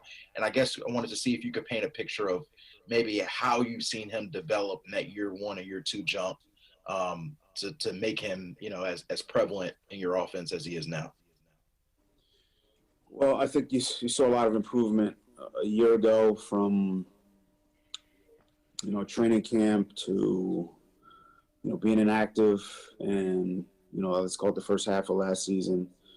He, you know, you could just see him even when he was inactive. He was in here on his off days and training. You know, he and Patrick Laird were, you know, kind of training on their own. I'd walk into the bubble, and they'd be off in the corner with bands and just kind of just trying to, you know, get better. So he spent a lot of time with Eric. I think Eric's done a great job with him as far as, you know, getting the mental side of the game down. And then, you know, he took this past off season and really trained and got his body fit for an NFL season after having been through one. He felt like he had to make some changes, and he made them. Then he comes to training camp, and he was, very consistent throughout training camp. So I would say that's kind of been the, that's the history behind it. All those things happen. I think that was happening with a lot of different players, and then ultimately you get in the game if you're productive. You get more opportunities, which has been the case for him. Final question, Safid. Victory is mine, Omar. Take that. Flo, I wanted to ask, for Shanahan's offense, are you kind of dusting off old notes that, you may have in the past of preparing for him? And, how do you kind of prepare for the steady diet of gadget plays and formations and movement, before the snap, things like that? Yeah, I mean, you always kind of, go back, back into time and look at some things that you've done in the past. But, Kyle's very innovative. He's always looking for, something new to gain an edge offensively. So, again, because it's every year's a new team. We got different players, so you can't just grab what you did, a few years ago and try to, recreate that. We may not have, you have different players, so what happened, what worked against or didn't work, with, in years past, you may want to do something totally different because the skill set's different. And Kyle's the exact same way. He's got different players, so he's going to play to the strengths of his players. And defensively, we've got to do the exact same thing. So I think, overall, there's some things that are, I wouldn't call them standard, but there's some things that are the core of his offense that he's, probably going to run some form or fashion. How he gets to it, I mean, your guess is as good as mine, because it's, it's a lot of, I don't want to call it, there's a lot of shifts, there's a lot of motions, there's a lot of missiles, there's a lot of, let's call it gadgetry to get to a formation. You really don't know that he's getting to the old formation until you really look at it, hopefully on the tablet, within the game. So, look, this is going to be a tough challenge from that standpoint. He's a very good coordinator, and we're going to have to do a good job defensively with our technique, our fundamentals, our communication. That is the head coach, Brian Flores, addressing the Meteors this morning. I see Alex is asking, how is the wideout from the Browns doing on the practice squad, and is he staying out of trouble? Now, you could tell that he's staying out of trouble because you haven't heard anything, my man. So, and they are now going into week 5. So they've got a couple more games left, and then he'll join them for the second half of the season. I believe he has an 8-game suspension. So once that's over, Antonio Callaway, I think it is, Callaway will come off that suspended list, and everything will be fine. But clearly, Callaway is doing just fine because you're not hearing anything from them. And he's certainly staying out of trouble, because if he gets into any trouble, he will not end up being here. They will run him out. And he also is not going to play just because he's Antonio Callaway. I think you've kind of heard it over and over and over again with this guy, and I'm talking about Flores, is you've got to earn it. So Callaway, when he does come off the injured list, he better come off with the kind of fire that he wants to start and play. Because if he doesn't show that kind of work ethic, he will not jump Jakeem, Ford, or obviously Preston or Devontae. That means he won't get on the field. So he better show hard work in order to get there. You know who's like that? The Heat, by the way. It's the same thing. It's the same kind of franchise. You don't play unless you earn it with the Heat. They don't give you jack in that franchise. All right, 786-322-1105. That's 786-322-1105. If you want to get in on the program, you can also reach out to us on Twitter. That's at Big O Show. Follow us there as always. So tonight we got the Buccaneers and the Bears. The Bucs are favored by 4. The Bears' defense is pretty special, man. I don't think they've had multiple touchdowns thrown on them yet this year. I don't think a wide receiver has caught a touchdown on them this year. Godwin is out for the Buccaneers tonight. Mike Evans is a beast, so that'll be a challenge for the Bears to stop him.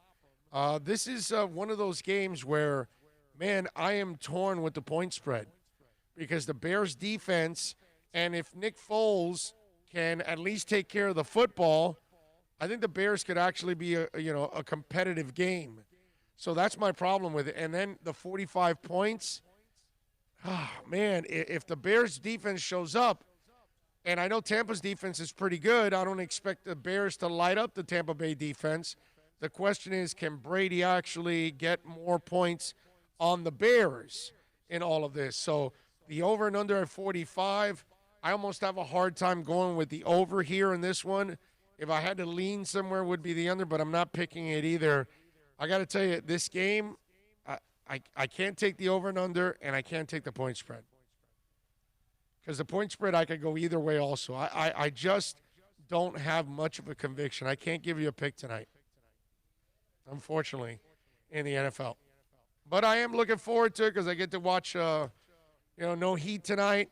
Marlins are going to play at 2 o'clock, so they'll be done by the time this game rolls around. So looking forward to it.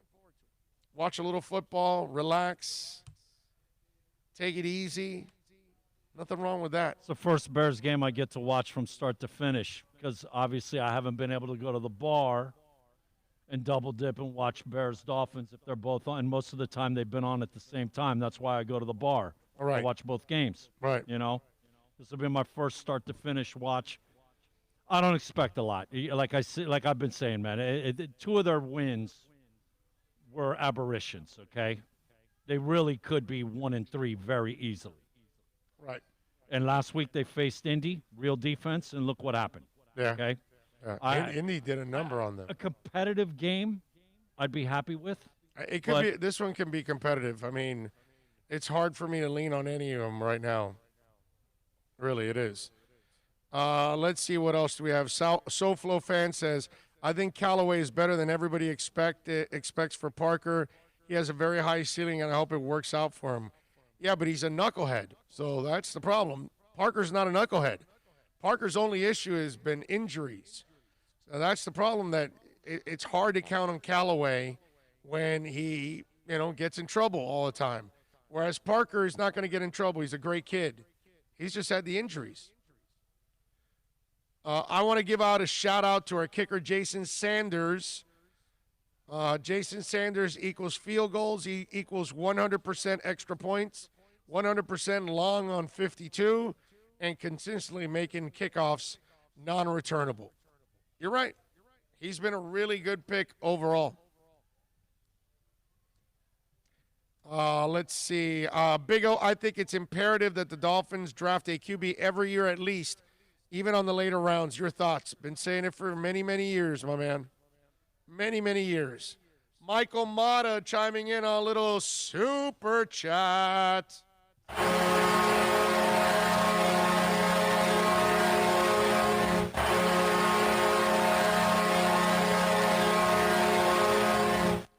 Thank you, Michael. Appreciate you. He says, let's go Dodgers. Let's sweep the Padres tonight. All right. Wants to give the Padres wants to crush them. I like it. Wait a minute. I got to say, man, and that by catch last the night. way, Myron sent in a second super chat. I didn't notice it.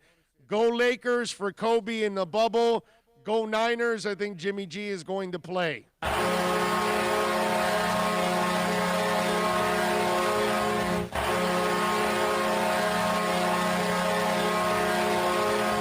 And Kenneth Cleveland says, Big O, Kenneth, Cleveland is live from the Boom Boom Room. Hallie, Sophia, and Selma are all here in the hot tub party in the VIP room. Tell Bill he's on the door tonight. There you go.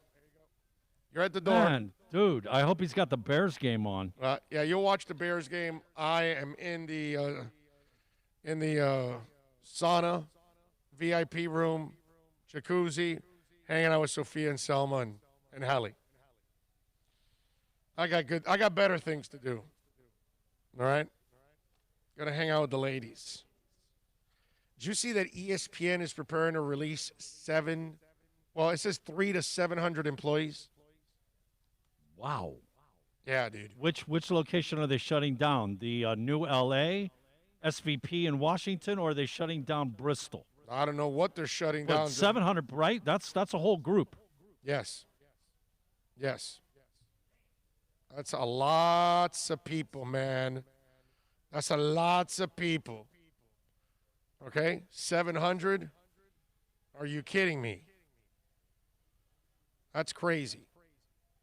Here's the article on ESPN. ESPN is reportedly poised for another huge round of layoffs. Michael McCarthy of Front Office Sports reports Disney has pushed the network to cut costs, and it could lead to hundreds of employees losing their jobs. McCarthy says one source pegged the number of potential cuts somewhere between 300 to 700 employees, while another estimates the possible losses at 400. The cuts are expected to hit hardest among ESPN employees who work behind the camera, but some on-camera TV and radio talent could be impacted, particularly if their contracts are expiring this year. On top of that, ESPN may ask its high-paid talent to take salary reductions in an effort to cut tens of millions in salary. ESPN currently employs around 4,000 people at its headquarters in Bristol with a roster of 6,500 worldwide.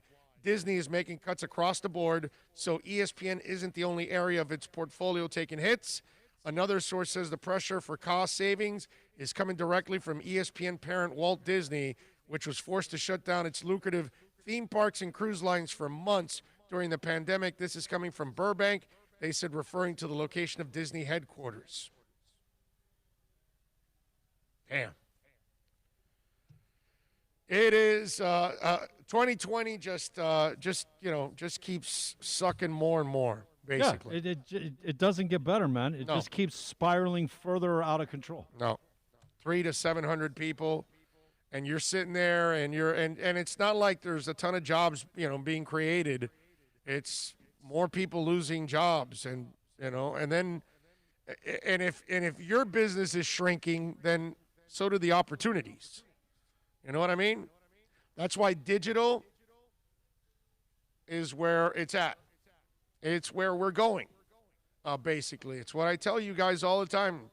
Listen to the people you like, support the people you like, because that's the only way you're going to keep listening to them, because if you don't support them, then obviously they've got to go do something else,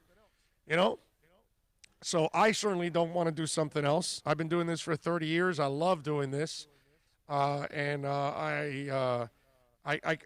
never happier than when I'm doing this, to be honest with you, when it comes to jobs, obviously. But I know how bad this business is. I know how poorly run it is, too, on top of all of that.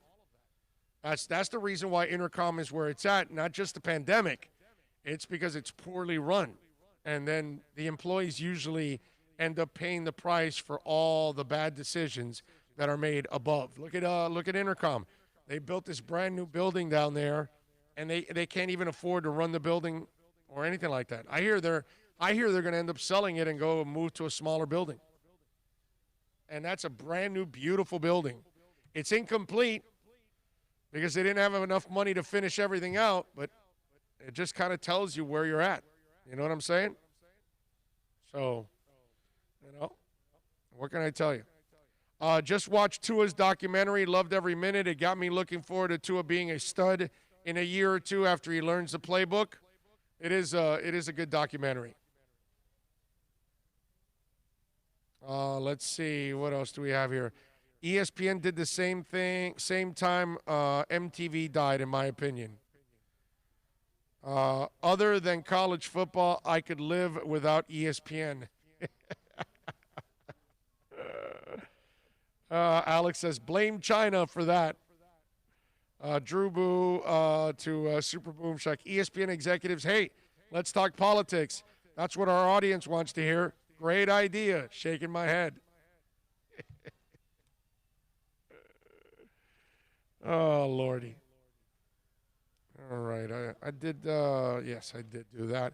All right. What else do we have here on, did you see the whole Mahomes fiance thing? You know, with everything going on with COVID, Pat Mahomes' fiance is pregnant. So now they're actually sleeping in separate beds. How screwed up is that? Because of everything going on, Mahomes says he's sleeping in a completely different bedroom than his pregnant fiance due to the Chiefs' COVID-19 scare. Because he understands the gravity of the situation, it's something I think about every day. You have to think about that with her being pregnant and kind of that high-risk category. Mahomes and his fiance, Brittany Matthews, announced their pregnancy last month. It's their first child. So it must have been a crazy and scary when Kansas City practice squad quarterback Jordan Ta'amu, who shares the same meeting rooms with Mahomes, tested positive for the Rona. Patrick says he was worried about the possibility of having COVID and how that might affect Brittany and the baby. He avoided her at all costs around their house. When I went home over the weekend, I slept in a different bedroom, stayed away from her as much as possible. Mahomes says he eased back into the restrictions once his COVID test came back negative, but he added the safety of his fiance and their baby is still always on his mind. I just try to do my part to kind of keep myself away from her and social distance whenever stuff like this arises. Of course, there's a chance Mahomes might now have to go through a similar arrangement with Matthews this week after the quarterback came in close contact with the Patriots star Stephon Gilmore during their game on Monday. Cameras caught Gilmore and Mahomes dapping each other as KC beat New England, and Mahomes said Wednesday he's regretting the actions. It was a little bit of a mental lapse. So far, Mahomes and the rest of the Chiefs' teammates have tested negative despite the close contact. Look, man, if it's people you're not normally hanging around with or live with, you can't be hanging around people. You just can't do that. You don't hang around with the other team. You're only going to see Stephon Gilmore now, and you may see him again in the playoffs if they get to the playoffs. What are you doing hugging the guy? Mental lapse. And I get it. Look, at first when this whole thing started, you had to remember not to shake hands, not to do all that stuff. Now it's kind of become you don't shake hands. Now we're kind of programmed already to kind of, okay, we're not shaking hands because the risk. It's you know what? I was going back and forth with Tracy Guns from LA Guns on Twitter this morning, and he tweets this, okay? Just was at the doctor here in Denmark. Listen to this, Bill. And here's an interesting fact. Because of social distancing and precautions for COVID, the number of influenza cases has plummeted and deaths from flu are down to almost none this year. How about that? And they're like back to normal. Okay? He because one guy, let me see where it is. One guy goes, great, so now people will be able to die from hunger, malnutrition, violent crimes, and suicides as precautions are killing their livelihood. And Tracy goes, look, because people listened here and took everything seriously. Businesses and schools are open here. The citizens took responsibility and now are back to work. It's simple. This is no joke, man. But there are countries that actually took it serious. They had a serious lockdown. They kept it going so they can completely crush it, and now they're getting their lives back. Meanwhile, we can't get our lives back. They could try to force it, but all they're doing is putting more people at risk. This ain't no joke, man. I mean, think about that. Mahomes has to stay away from his fiance. Premature, birth? Are you talking about? No, about premature like openings and stuff. Okay, yeah, right, it's like that. Same thing. I mean, you have to stay the course to the end. You have to see it through. We were in such a rush. This guy, you know what? And the thing about it is, it's really really starting to piss me off. Like in the beginning, the way it was. Dude, what do you mean the beginning making the way it this was? political, man. Oh, I see, That's yeah. this thing is so political because it's running up on the election, man, and we're talking about people's lives. This is so asinine. It's disgusting. Yeah. Yep, no doubt about it. No doubt about it, and it's not going away. We had 932 people dead yesterday. Okay, 932, 48,000 cases. I was telling somebody the story about Like Maine. the number really hasn't gone down like people say or like they think it's actually gone down. We had 123 people dead yesterday in this state, number 1 in the country. Texas was second with 119, and then California with 97. That doesn't seem like yet our asinine governor is going, yeah, no, go ahead, pack the stadiums. You know what I'm tired of hearing, though, because I was talking to somebody about this and saying, bringing up, because we've mentioned many points, many correlations to the situation.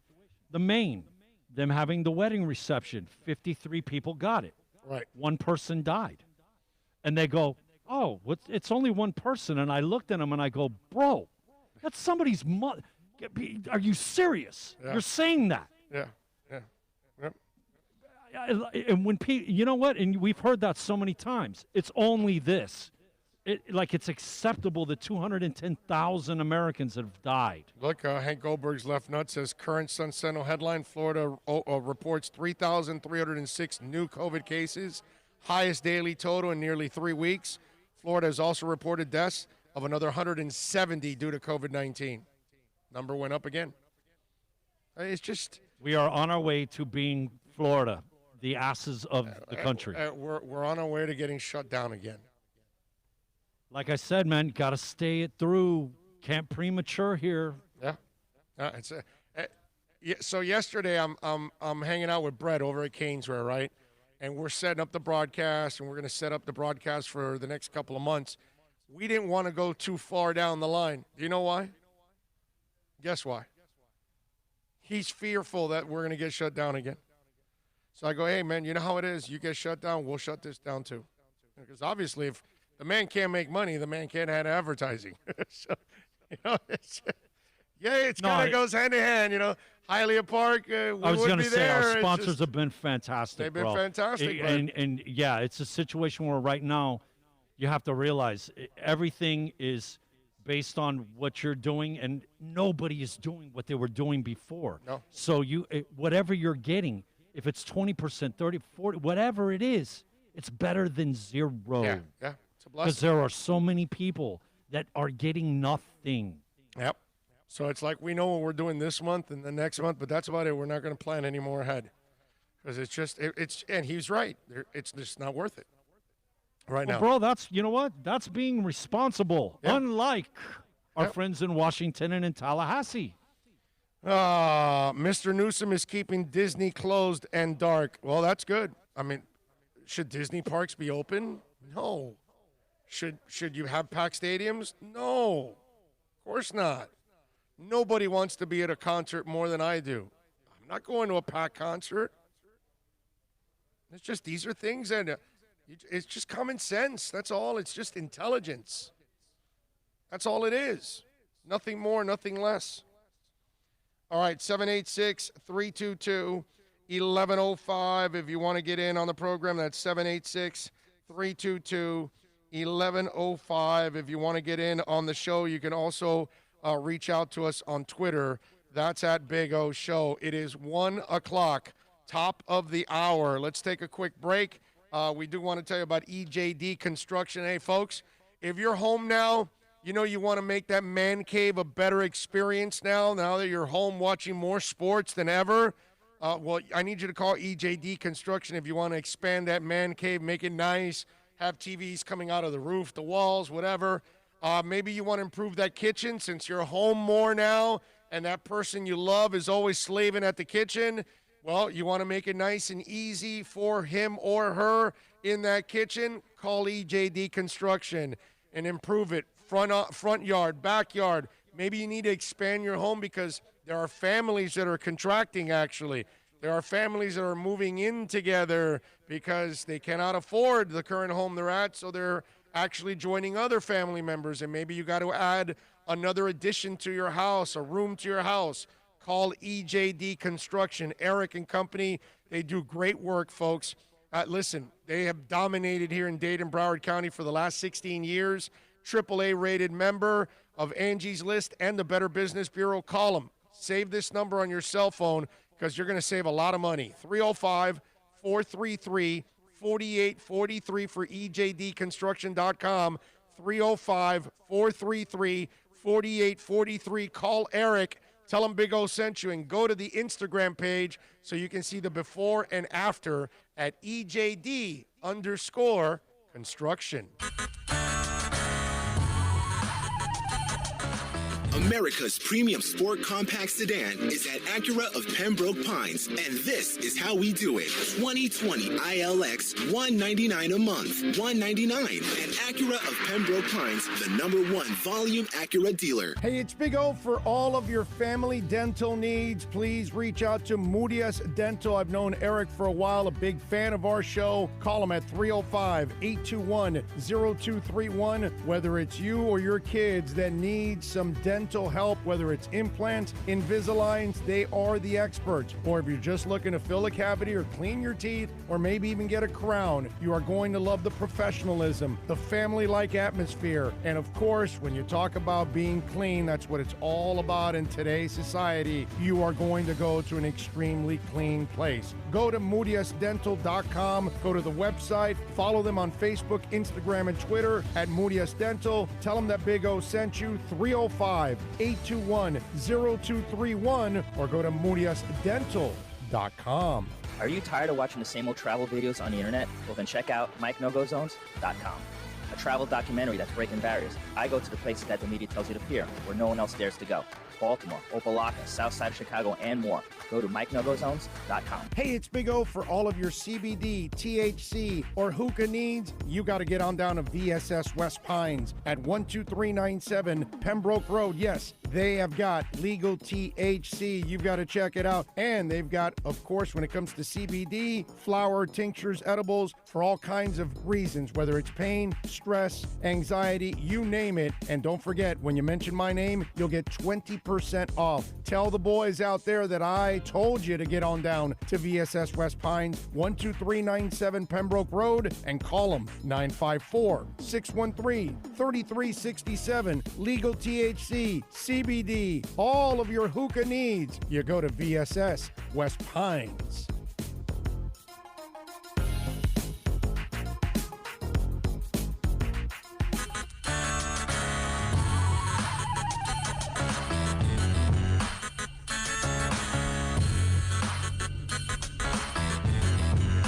This is the Big O Show. This is the Big O Show. All right, we back. This is the Big O Show. NorCal says, Big O, are the Browns for real? Colts, Browns might be a good game. Yeah, no, that's a good game. And listen, you know, the Browns have to be real at one point or another. They got all that talent, bro. It's not like they lack talent. They have sucked for so long and have been picking at a high place for so long. They've actually hit on some picks. So, yes, I think they are for real talent-wise. And I believe they're 3-1 right now. They both are, I think. Can I tell you something? But I kind of expected the Colts because they were already trending in that direction. And then you add Phillip Rivers. If he can stay away from the interceptions, which is hard for him, they can be all right. And so far it's worked out. Actually, you know what surprised me about the Colts? Their defense is better than I expected. Number one. That's really what shocked me. Like, I knew they had a good offensive line. I knew they had a pretty good offense overall, but their defense was coming around, and the trade for the D lineman from San Francisco was just an enormous move on their part, and it's paid off. Their defense is really, really good. Can I tell you something twisted? Bro, I would love to watch that game because you got the number one defense supposedly and the number one rush offense. That offense and defensive lines going at each other, probably the best offensive and defensive line matchup. I get to watch it because that's not a 4 o'clock game, and the Dolphins are 4 o'clock this week. Aha. So we get to watch We the get 1 to o'clock watch it. games. Dude, because all my work is Saturday because we do a Canes wear, and then I've got the soccer game, and then Sunday I get to relax.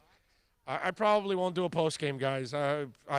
You need a break, bro. Yeah, we got a just- show on Monday. You got to have some semblance of a voice. Yeah, no, and this past Sunday it was like I got up and I was like, do I do the show? And I was just out of gas. You're And I was- burned, bro. I was just like, yeah, I'm not doing it. And so I don't know. I doubt I'll do it this week.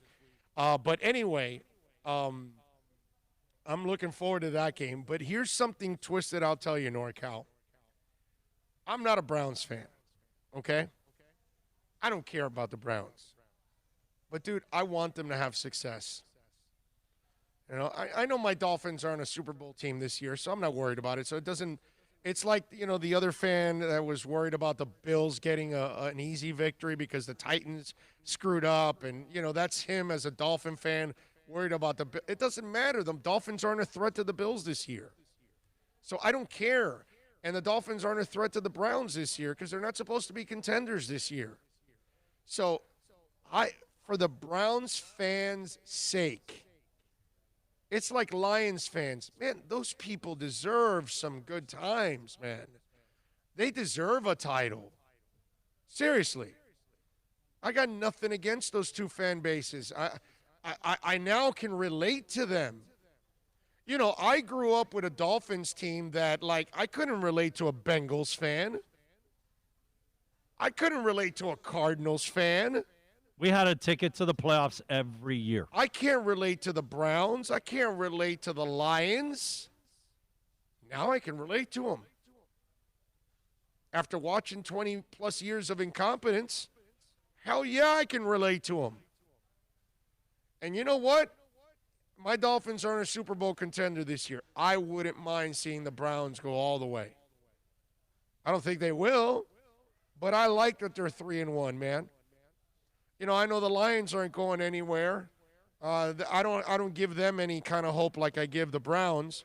But those two fan bases, Let's clarify. I feel terrible for them. I You're- really do. What? Your feelings for the Browns are strictly for the fans. Yes. This is not in no way, shape, or form. Yeah, I don't care about the for Browns. The players. No, I don't care about them. Thank you. I just want to clarify that Yeah, because no, I people don't might care. be thinking, whoa, what's going on? Whoa. No, it's no. strictly for the fans, the city, the way they fought Medell, kept the name, all of that great stuff. All of that. Yes, exactly. Plus, I know my Dolphins are not a contender this year. Well, right. All right. If my Dolphins are a contender, I want every other team to go to hell. Okay. All right. Burn them all 31 down to the ground if my Dolphins are a contender. All right. That's a whole different ball game. That's when I become a different person. But I am realistic. I live in reality. I know the Dolphins aren't contenders this year. You know what, man? I would love to see the Browns be for real. I would love for them to put it all together and all. And you know what? It would actually make the Baker commercials last forever too, because if the kid fails and he sucks, he won't get any more commercials. And his commercials are actually some of the best commercials on television. So I gotta get that one where he's holding all the bags. Oh, and he he's got drops the doors locked, keys. He drops. It's awesome. And you see the wife Yeah. and the dude that's supposed to help him with the seat covers, you know, like, no, I don't hear you. Yeah. That's awesome. That's awesome. I really like his commercials. So that's another reason, NorCal. I want him to have some fun. You know what it is? We can relate and to have some success. I feel bad for those fan bases. I really do, man. We can relate to him because a typical guy, dude, I don't make 10 trips. I carry all 20 or 30 bags of groceries into the house. Oh, one we all trip. do that. That's a guy all thing. do that. Yeah, Yes. you know how many girlfriends in the past have gone like, well, there's that what girl- the hell are you doing? or You there's can make the- another trip. It's like, get the door. Get out of the way. I got this. There's the SUV commercial of the guy that gets all the bags, and then he uses his foot Right, to yes, slide right. under the thing so the door closes automatically. Yep. And then he can walk in. Oh, that's a pineapple or whatever. One you know, trip, yeah, man. yeah. Yeah, we are all guilty of We that. all do that, dude. All of it. All of it. NorCal says the Baker commercials are so funny. They're great. They're great. I want him to be a great quarterback just so we can keep the because at least he has a sense of humor and he'll have fun. You know, like Baker is a dude that he'll be a smart ass and, you know, he'll snap back at you in a press conference if you ask him a question he feels it's dumb And Baker can be labeled a jerk over the years. I get all of that. But, dude, I love his commercials. And listen, he is moxie. When I saw him 3 years ago at the Senior Bowl, and I'm watching him on the sidelines there, from the sidelines on the field, and he's got a bandana on, and he's just like, hanging out, and guys are gravitating to him, and I'm like, you could tell this dude is wired differently, and all you need is hopefully that he has the skill set to succeed at this level. So I secretly root for the Browns and the Lions because I hope their fan bases have some success, man. They deserve it. They really deserve it. Think about the Lions fans, man. We're talking about Chuck freaking Long, bro. Okay? That means most of the fans are dead from that time. Let me repeat that. Most of the fans are dead from the last time they actually were world champions. I believe it's 1950. I want to even say that was the exact year that the Lions last won the championship with Chuck Long at quarterback. I think it was 50. And that's 70 years ago. Think about it. If you're 15, you're now 85. Okay? If you're 10, you're 80. Like I said, they're almost all dead at this point. That's nuts. Yeah, look it up for me. What year was it exactly with the Browns? With the Lions. And the Browns is when Jim Brown was the last time. I know we could go, the Cardiac Kids and Brian Sipe and Ozzie Newsome and, they had their little moments. The Lions with Wayne Fonts. Little did what they was know the coach? those are the good years. Rutigliano. Yes, Sam Rutigliano. Yes, Reggie Rucker. Yes, I remember all of that. But, yeah, man, that's a long, long time, and I got to tell you, for us. This is the way it starts out. The Lions have won 4 NFL championships. However, their last was in 1957. Oh, it's 57. Okay, so there I was wrong. Yeah, they gained 7 years. You're a nice guy. Okay. They're still all dead, pretty much, from 57. It's crazy, man. It's nuts. Dougie Fresh says, hello, all. Please subscribe to the show. Yes, please subscribe. Give us a thumbs up. All that good stuff. We want to get to a 3K. I think it's an interesting observation on athletes like Baker and RG3 getting hyped and multiple commercials when they come into the league, even though they've won nothing. Yeah, but we do that to all of them. Tua has commercials, and he hasn't even played. Okay? Tua has a few commercials, and he hasn't done a damn thing yet. Not a bad thing to come out of Alabama, right? Right. Well, yeah, no, and also, like a sponsor knows, like, okay, we can latch on to that guy because he'll never make us look bad. You know what I mean? It's like, yeah, that's like money in the bank. Tua is like, forget it. All you need is for him to play well, and you're done. You got yourself the best spokesman out there, that kind of deal. When you have like a Russell Wilson type and those kind of cats. It's only a few of those kind of dudes. But that happens to all the young guys. They all get commercials, man. If you got already star quality coming in, they want to get in on the bandwagon early. So if you do become a star, they've got you already under contract, and their competitors will not. So that happens a lot with youngins. Let's see. When you quote the death toll of the day to those who don't believe the reply, the number is wrong, and how many died in car accidents yesterday should cars be impounded. I chuckle and walk away. Yeah, I know. Yeah, because of course that is contagious.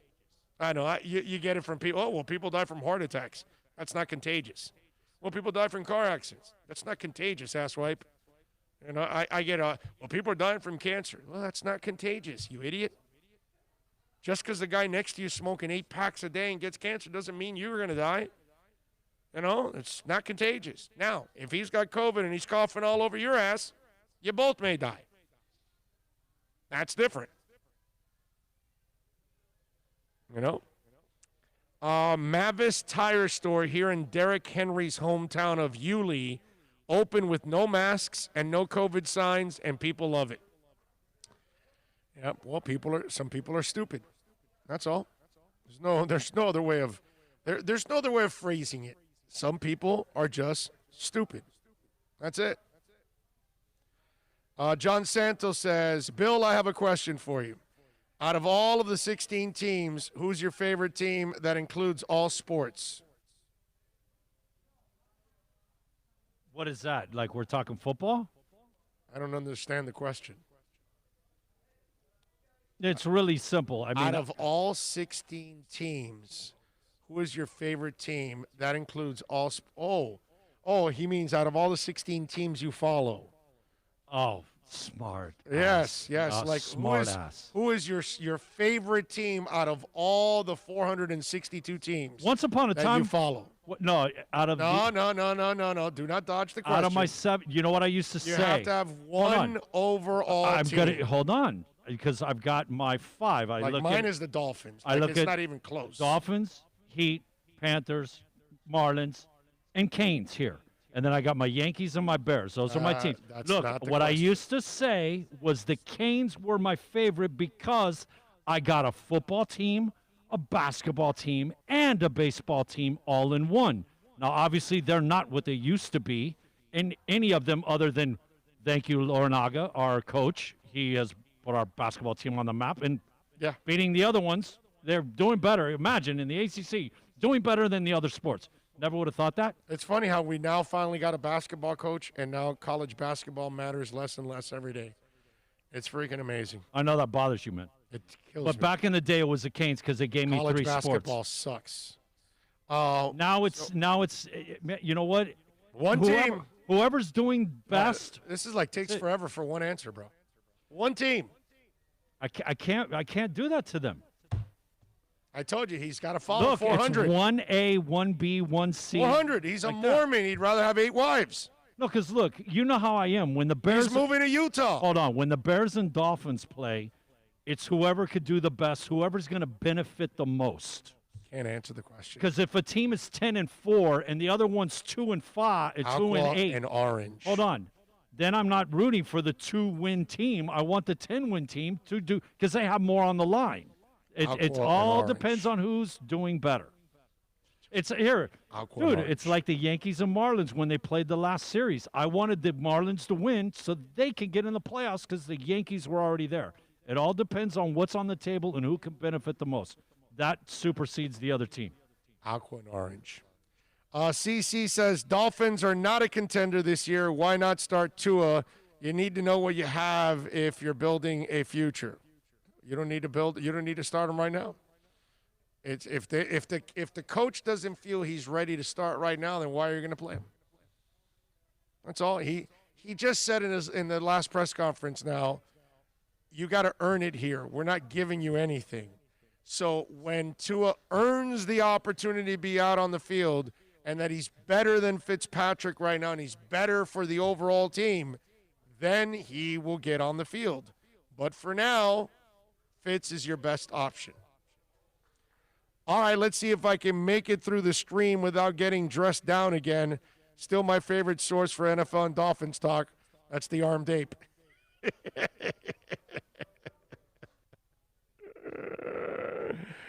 Dougie Fresh says, Bill's like the guy who orders coffee. Yeah, I'd like half caffeine, double shot with low-fat cream, half and half, and a sweet and low. I don't drink coffee. But if you did, that would be your order. Nah, I don't like all that crap. I like plain steaks. Hey, I'm sorry, man. I'm a hardcore fan, and I'm not going to leave my real team, my teams that I've been with forever. Teams. Yeah, dude, I'm sorry. I got 2 teams in the NFL and 2 teams in the MLB. After that, it's all Miami. Bill follows everybody in the NFL except the Packers. That's it. Every other team he roots for.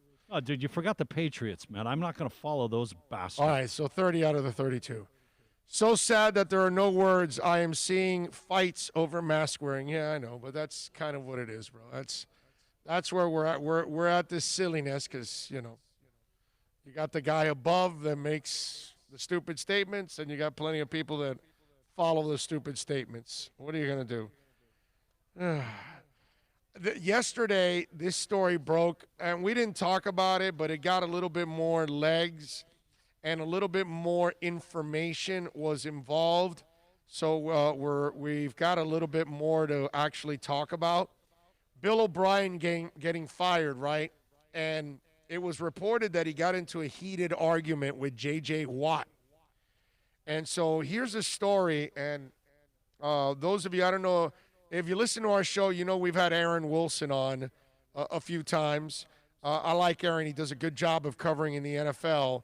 And he goes, before Bill O'Brien was fired by the Texans, he was reportedly involved in arguments with multiple members of the organization. J.J. Watt was part of a heated exchange with O'Brien on the practice field the week of the Steelers game.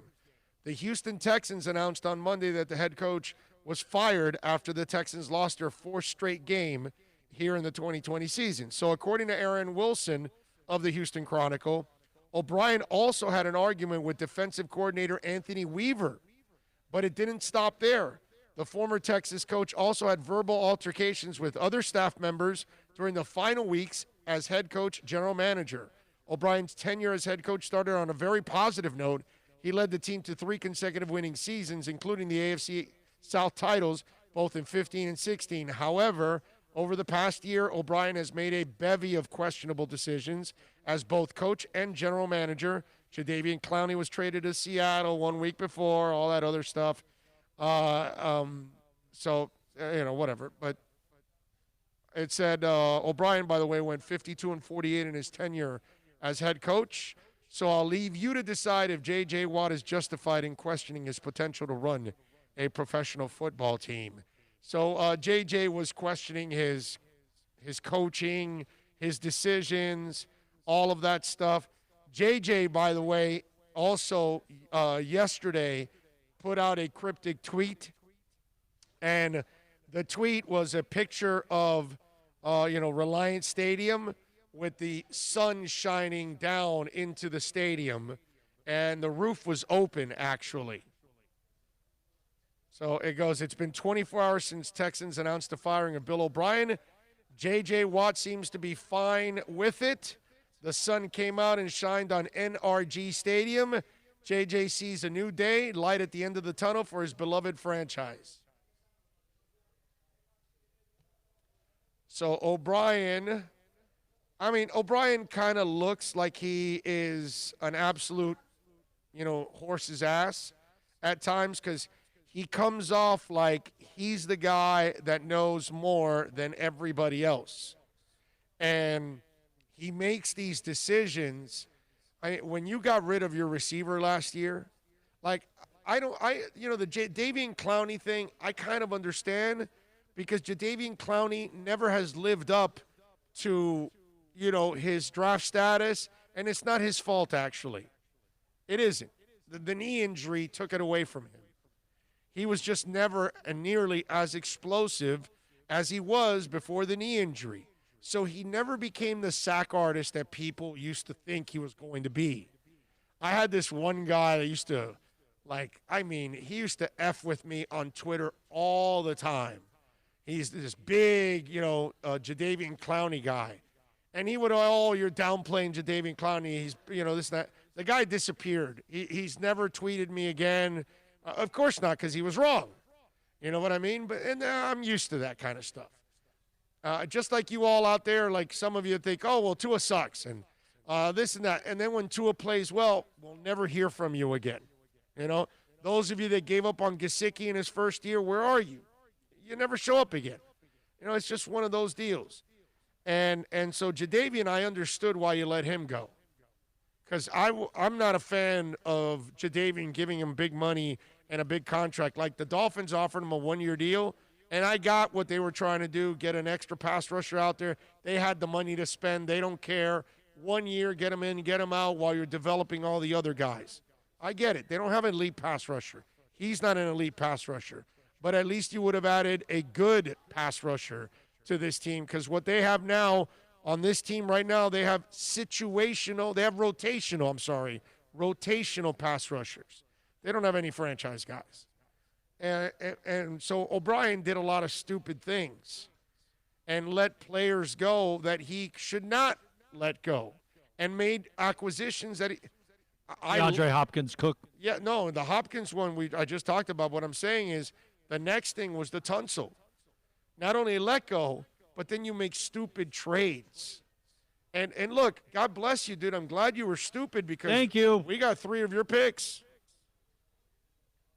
I'm good. And we already replaced Tunsil with Austin Jackson. We got our left tackle. Now, with their pick, they got Noah. That's the pick. But in this year, you know, one of the things that I love about what the Dolphins did is in the first round, they didn't F around. The 5 most important positions in football: the quarterback, the left tackle, the number 1 wide receiver, the pass rusher, and the shutdown corner, right? They draft a quarterback first, they draft a left tackle second, and they draft a shutdown corner third.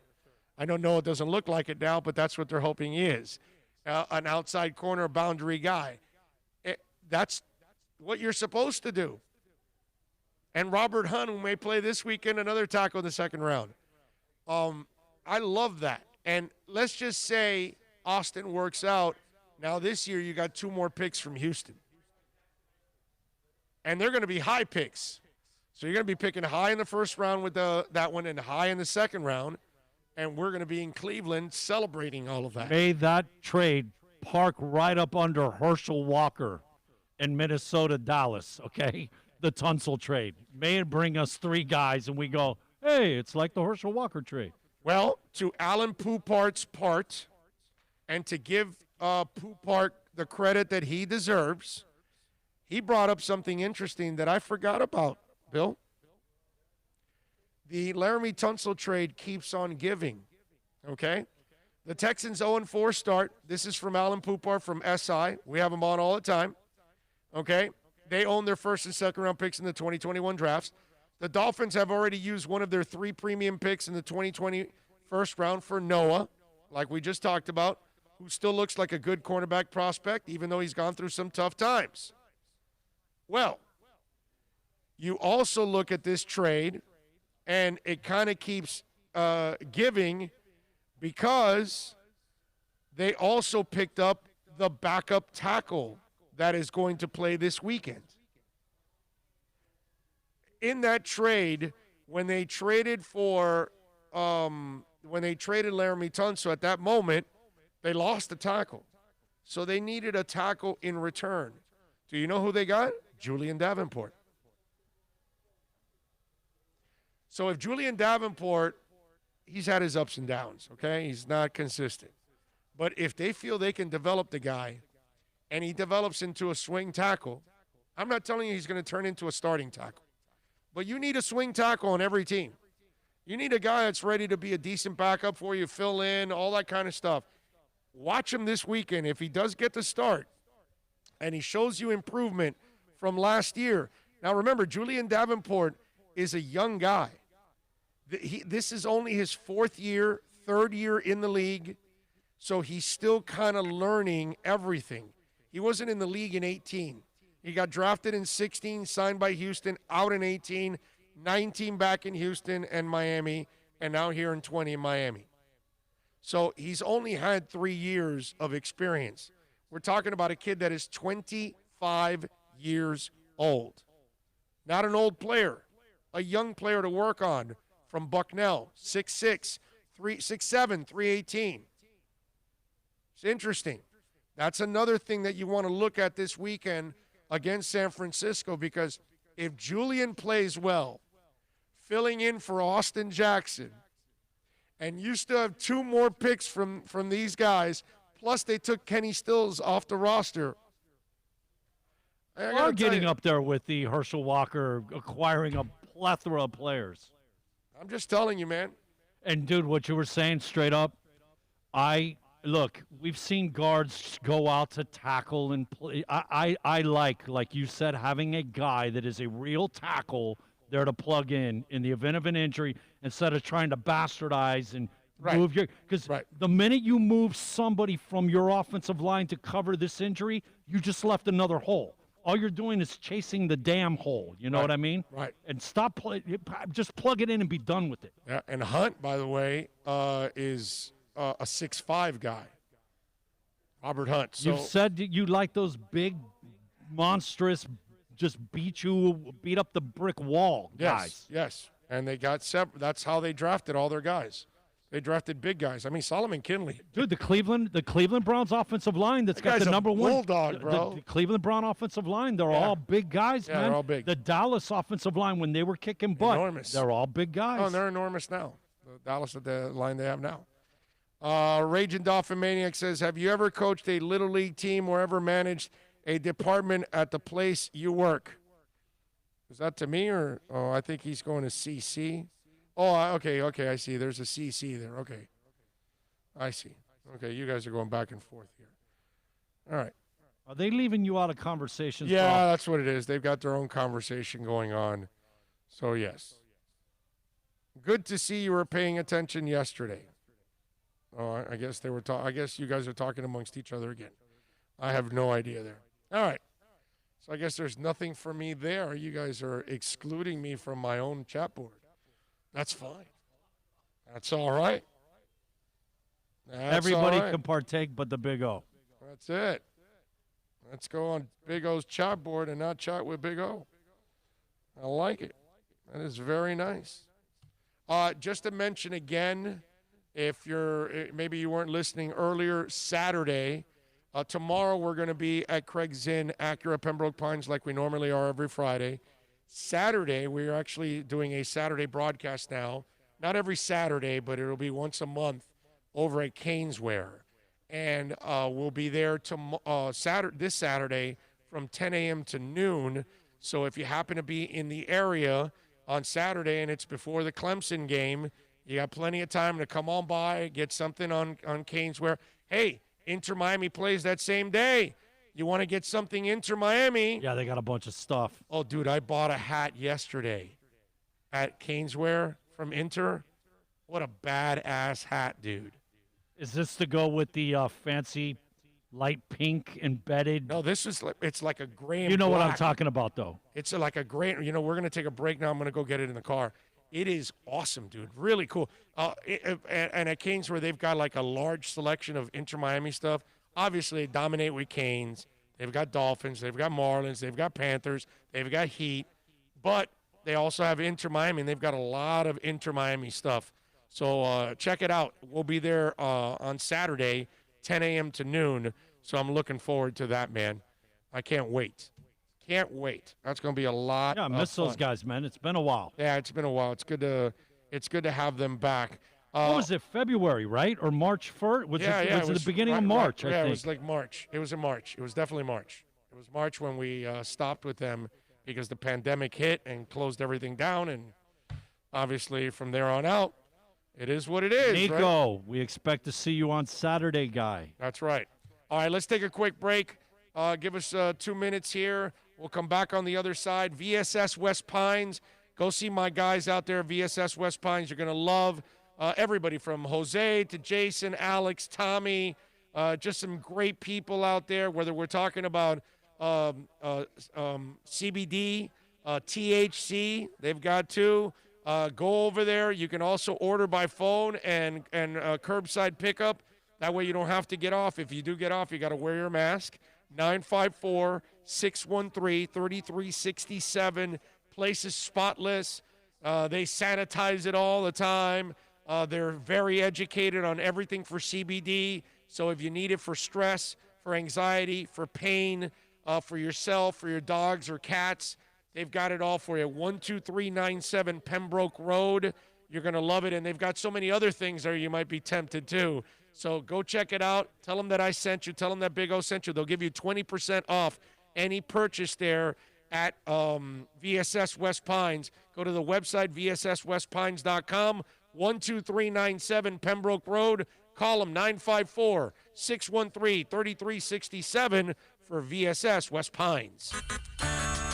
Hey, it's Big O. For all of your family dental needs, please reach out to Moody's Dental. I've known Eric for a while, a big fan of our show. Call him at 305-821-0231. Whether it's you or your kids that need some dental help, whether it's implants, Invisaligns, they are the experts. Or if you're just looking to fill a cavity or clean your teeth, or maybe even get a crown, you are going to love the professionalism, the family-like atmosphere, and of course, when you talk about being clean, that's what it's all about in today's society. You are going to go to an extremely clean place. Go to moody'sdental.com, go to the website, follow them on Facebook, Instagram, and Twitter at Moody's Dental. Tell them that Big O sent you, 305-821-0231, or go to moody'sdental.com. Are you tired of watching the same old travel videos on the internet? Well, then check out MikeNoGoZones.com. A travel documentary that's breaking barriers. I go to the places that the media tells you to peer, where no one else dares to go. Baltimore, Opelika, South Side of Chicago, and more. Go to MikeNoGoZones.com. Hey, it's Big O. For all of your CBD, THC, or hookah needs, you got to get on down to VSS West Pines at 12397 Pembroke Road. Yes, they have got legal THC. You've got to check it out. And they've got, of course, when it comes to CBD, flower, tinctures, edibles, for all kinds of reasons, whether it's pain, stress, anxiety, you name it. And don't forget, when you mention my name, you'll get 20% off. Tell the boys out there that I told you to get on down to VSS West Pines, 12397 Pembroke Road, and call them 954-613-3367. Legal THC, CBD, all of your hookah needs. You go to VSS West Pines. It's a buyer's market at Toyota of Hollywood. Over 1,500 Toyotas on the ground, and truckloads just keep on coming. Now pay up to 50% less. 2020 Camry, not $29,000, $17,775. 2020 Corolla, not $22,000, $13,775. Buy a new 2020 Toyota with zero down and 0% financing, or we'll make your payments till 2021 at Toyota of Hollywood, the #1 volume Toyota dealer on 441 between Hollywood Boulevard and Sheridan Street.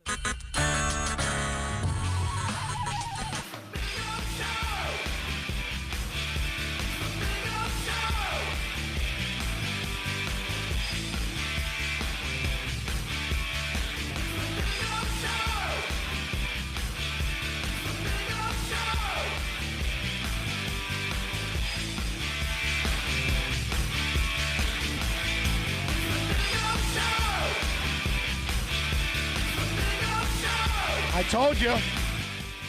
I tell you the tooth. On this show, we tell you the tooth. Can I tell you what that would look great with? Hat. Can I tell you what that hat would look great with? Yes. And look, it would look great with my Van Halen shirt. Well, there you go. Well, you know what you could do? You could buy it on Saturday. The hat's there. You'll be at Caneswear. You can buy it on Saturday. There you go. I mean, it truly would look awesome with this Van Halen shirt. Yeah, this is a badass hat. There was actually a guy. There he is. And that's one of those comfort ones that you're talking about. That's awesome. Oh yeah, no, this hat is just super comfortable. You know what's the other thing I like? It's adjustable in the back, man. I was walking in. I told him, hey, it goes with your mask. This hat would go perfect with that guy's mask. Oh, Lordy. The Armed Ape likes, he says, nice hat. I got to get over to the site and get me some swag. Yeah, that's what I was just telling Bill, that the Inter Miami swag is some of the nicest swag that there is out there. You know, it's just badass swag. I think the Heat swag and the Inter swag is, Dolphins may be my favorite team, but that logo is garbage. They're going to get it right. Yeah, they're aware of it. Yeah. The new regime is aware of it. Yeah, they're going to change it in a couple years. Tom Garfinkel is going to change it. He gets it. He knows. He didn't say he was going to, but he kind of did indirectly to us in an interview. So he gets it. He gets it. But the Inter Miami swag is tops, bro. It just looks freaking great. It's awesome. When we change the logo, should we call it the Killing of the Orca? I don't know, but I can't wait till they bring back the old logo, man. Oh my Lord. Let's see. Oh, asking again, do you have a second favorite NFL team? No, I don't. I don't have a second favorite. I do root for the Bucks and the Jags because they're in our state. So you got more football teams than me. But they're not. They're not my favorite teams. I'm not buying their swag. I don't care about them or anything. But I don't dislike them. Okay, I dislike pretty much every other team in the league. I don't really dislike the Bucks or the Jags. Never have. You know that? Never have. I even enjoyed and rooted for Doug Williams and those Bucks teams early on. Those Bucks teams were fun to watch. I don't have a dislike for those two teams, but no, I don't have a favorite. I don't have a second favorite team. No, I don't. Not at all. I could like a player pulling for that team over that team, but liking, there's only two that I had ever rooted, and it's Bears, Dolphins. That's it. Anybody else? Dude, I'm so happy Dallas. Let me say this. I am so happy that Dallas is blowing chow the way they are. 1-3. That is so awesome. I am so glad. He's got a Rams shirt on. I'm so glad Philly took a tie and is leading that division by a stinking half a game, bro. Yep. Yeah. Arm Dave says, I'm waiting for a better logo as well. Yeah, I can't stand the new Dolphin logo. The new Dolphin logo is just straight freaking garbage. Just is. I could never wear or buy that logo. You don't wear anything. If it's got the new logo, you don't even accept it. No, I won't wear it. I won't wear it. I won't wear it at all. I have none. I won't do it. You won't even catch me dead in it, okay? I'd come back from the dead and kill whoever put it on me. Is probably what I would do. Let's see. Did you talk to the – oh, no, I did not. You know that, Dougie Fresh? I got to call him. The Pro Football Hall of Fame, I got to call the guy. That's a good one, man. Maybe I'll call him this afternoon on the way home or something. You are right. I've too much crap, man. I got so much stuff going on. You have no idea, guys. You will find out soon. The 19th, you will find out. Monday the 19th, you're going to find out. We got something coming. Let's see. These ghost bats are out of control. I don't know what that is. I have no idea what that is. Is there something going on the line? I don't know. Let me give you a little music. First of all, in 1947, we start off with Sheila Ferguson, American singer from Third Degrees. When Will I See You Again? Huge hit. Was number 2 on the U.S. charts. Sheila Ferguson, born on this date back in 1947. I still remember that video. They're like all sitting down, I think on stools or something like that. Let's see who else. 1947, Tony Wilson from Hot Chocolate was born on this date. They had the song You Sexy Thing back in 1975, a U.S. number 3 hit. Number 1 in the U.K., by the way. And Johnny Ramone, born John Cummings, guitarist from the Ramones, was born on this date back in 1948. Sadly, we lost him September 15th to prostate cancer in 2004. And on this date in 1985, Peter Gene Hernandez was born. Do you know who Peter Gene Hernandez is? I have absolutely no clue. Bruno Mars. Really? Yep, born in Hawaii. Wow. That's right, the American singer, songwriter, record producer, born on this date in 1985. Probably the closest thing to a Michael Jackson, Prince type guy right now, Yes, right? Yeah. Him and Timberlake are the closest, especially him, because I don't know if Timberlake plays instruments like he does, because Bruno literally plays multiple instruments. That gets like Prince level. Yeah. Nobody's at Prince's level, but he has that Prince influence. There's no doubt about that. Events in music history on this date. We start off with Cream in 1966. The drummer, Ginger Baker, collapsed during a gig at Sussex University in England after playing a 20-minute drum solo. He later recovered in a local hospital. I got to say, I know that he collapsed. But, man, don't you want to be at a 20-minute Ginger Baker drum solo? Now that's just like a kick-ass session right there. In 69 on this date, David Bowie played a first of 10-date tour supporting Humble Pie at the Coventry Theatre in England. It was fronted by former Small Faces singer Steve Marriott and featuring Bowie's old school friend, Peter Frampton. Frampton's father, Owen, taught art at the Beckenham Technical School where Bowie was a pupil. And another one of his pupils was George Underwood, who became a painter and designer and designed 3 of Bowie's albums, Space Oddity, Hunky Dory, and Ziggy Stardust. How about that story? That's pretty awesome right there, man. 1971, Led Zeppelin II was enjoying its 100th week on the UK charts. It was the band's first album and hit number 1 in the U.S., knocking out the Beatles' Abbey Road twice from the top spot, where it remained for 7 weeks. When first released, the album had advanced orders of 400,000 copies in the U.S. The advertising campaign was built around the slogan, Led Zeppelin II, now flying. How about that? 1987, Chuck Berry was awarded a star on the Hollywood Walk of Fame. His biography, Hail, Hail, Rock and Roll, also premiered on the same night. And in 1988, how about this one? You'll love this one, Bill.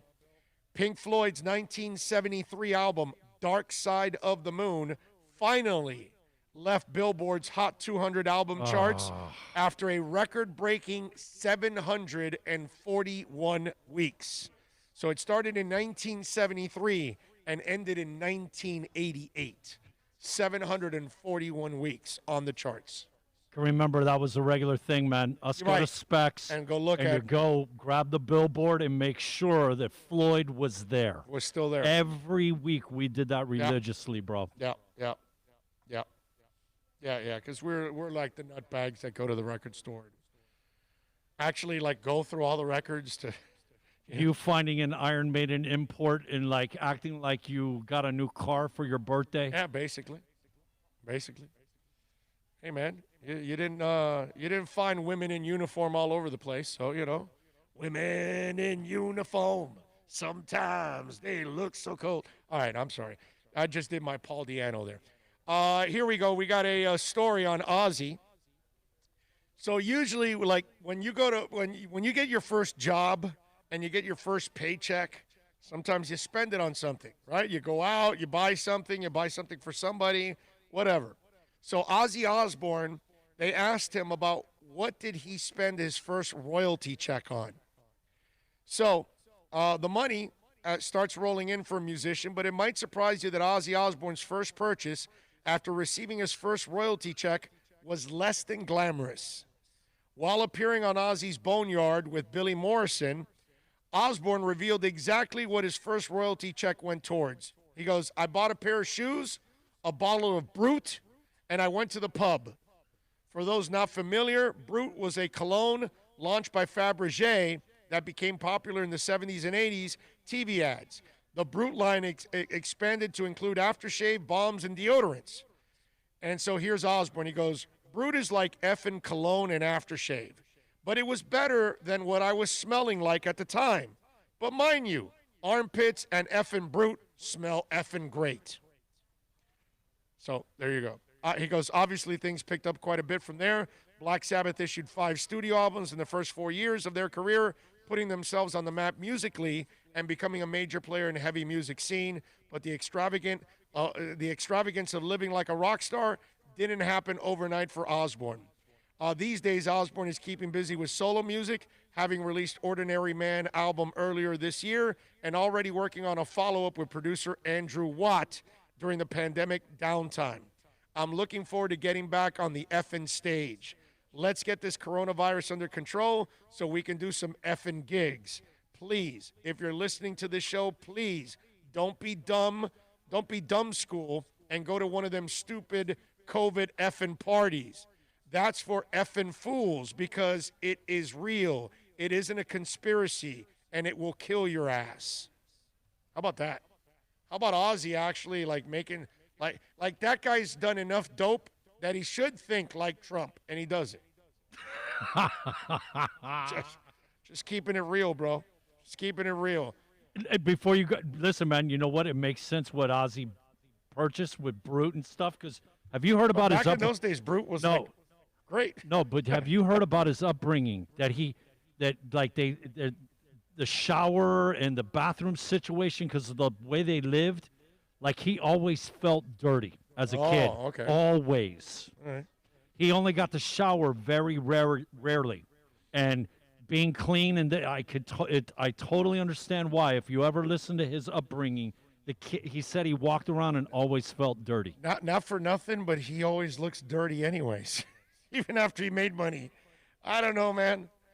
He kind of looked to me like the kind of guy that would take showers like every 2 or 3 days. You know that guy. You know, that guy that likes the guy that thinks that, like, wearing deodorant is not good for you. Like, you need to smell like normal. Like, that dude, yeah. He I don't know. He just kind of. There's a lot of them in Hollywood, man. I don't know if you ever read that article, but there's a lot of them that are about all out natural and don't believe in.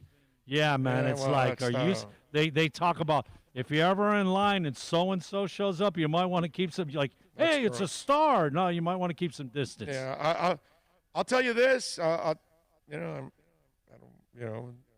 This was before his show too, and Zach Wilde did not smell the best when I met him, bro. I'm just saying. Zach had a odor that it was like some people, man. I was like, yo, Zach, you haven't even started the show yet. Because he's there, meet and greet, and we're all taking pictures. Oh, he hasn't had a chance to get sweaty under the lights. He hasn't even. No, this is before. This is like we went into Revolution Live to meet him. Can you imagine what he smells like after? We went into Revolution Live to meet him and the band, and he was super cool, by the way. Like, awesome dude, right? And then I got next to him I talked to him for a minute, and we took a picture. And in that whole time, it was just, overripe. Overripe. My nostrils were like, whoa, whoa. They were like, whoa, we're picking stuff up, It's like one of those moments that when I walk in the house and the doggy pad has a turd on it, and you like smell it the second you walk in the house. Whoa, I got to pick up the Come doggy on, pad. Get in close for a picture with Zach. Do I have to? Do I have to? Yeah. So Zach Wilde, I can tell you, I don't know if he's a fan of the shower or not, but he wasn't that day. Here we go. Here's another story where Joe Elliott kidnapped David Bowie. Joe Elliott is the first to admit that David Bowie is one of his biggest heroes. So the Leopard singer brought the rise and fall of Ziggy Stardust and the Spiders from Mars after seeing Bowie's iconic appearance at the Top of the Pops in '72. Bowie was an absolute idol to me when I was a kid. Without him, I wouldn't be doing what I'm doing. He's a big part of what made me what I am in the band. Inevitably, the pair's paths would cross, though it was an unlikely circumstance. It was the late 80s, and Leopard was at the height of their success, coming off the mega platinum success of 83's Pyromania and 87's Hysteria. Elliott had moved to Ireland and spending time mixing with other rock and roll A-listers. It was 89, and I got an invitation to Bono's place from U2. He says he was throwing a big barbecue, and everybody who meant something in Ireland was there. Director John Huston, actor John Hurt. I get there, and Bono says, I want to introduce you to somebody. So he takes me upstairs to this room with a snooker table, and Bowie's sitting on the table. Bono goes, I thought you might like 5 minutes. I'm like, you could have effing told me what am I going to say? How's your mom, David? The pair hit it off to the point where Elliott soon found himself crammed into a car with Ziggy Stardust and the barbecue's host, Bono, and Bowie hijacked a Mini and drove to this restaurant where the Edge was having a meal because it was his birthday. So we pulled up, jumped out of the car, sang happy birthday to the Edge, jumped back in the car, and drove to Bono's place. At one point earlier in the evening, Elliott had mentioned the version of All the Young Dudes that Bowie recorded during the Aladdin Sane session. He said, I've never heard that since I did it. And I said, disbelievingly, what, you don't have it? I've got it on a Japanese bootleg. And he goes, can you get me a copy? He was playing the Point in Dublin the next night. So I did him a tape of it and gave it to him just before he went on stage. He went, thank you, slipped it in his suit jacket and pocket, and went straight onto the stage. Elliott would pay tribute to Bowie with both Def Leppard's Who Covered Drive-In Saturdays 2008, Yeah, and with his side band Down and Outs in the 2019 This Is How We Roll, featuring a tribute to the late singer Goodnight Mr. Jones. To a man everybody in Leopard adores, Bowie, says Elliott, there'll never be anyone like him again. That's a hell of a day, right? You're Joe Elliott, you're going to Bono's place for a party, then you jump into a car to go over to the Edge where he's at a restaurant for his birthday, you sing him a birthday song, and then you take off. I mean, that's one hell of a story right there, dude.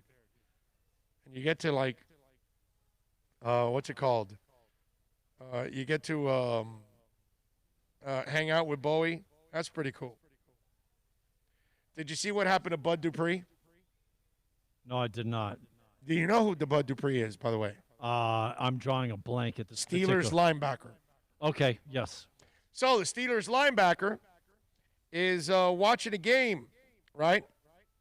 And he was just relaxing. So he was relaxing, and he had two 12-packs of Bud, and he had a Bud in his hand. And it says, when your game gets canceled, invite some Buds. And he has a picture of him sitting there with the Buds. Here, I'll show you the picture. There you go. It's him sitting there. You see the 12 packs of Bud, and he's got the Bud in his hand. His name is Bud Dupree, all of that. The problem that Bud did not realize is that while he's sitting there, his shorts are a little bit open in the crotch area, and he doesn't have underwears on. So then all of a sudden, the internet takes over because he tweeted out the picture, and I guess he didn't realize that his Johnson was getting exposed a little bit there from the crack of his shorts. So all of a sudden, everybody started, like, you know, if you're not a fan of Big Bud Dupree, you must be nuts, is what they put. Yeah, no, they started doing all kinds. Even during a bye week, Dupree records a sack. Get it?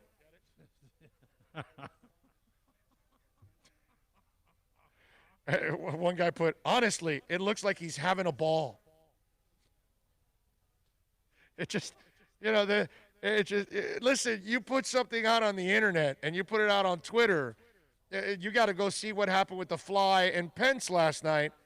If you're Bud Dupree, bro, you got to look at the picture before you post it to make sure that you actually, you know, are posting something without, you know, out there. Everything is packaged properly. Yes, you got to make sure. Now, you guys know that Jamal Adams missed the game against the Dolphins, right? So Jamal Adams tweeted out that picture of him watching the Dolphins-Seattle game with the helmet. You remember that? Did you see this picture of Jamal Adams that he posted? So that's the first time I'm seeing it. Okay, so the safety put out that picture, right?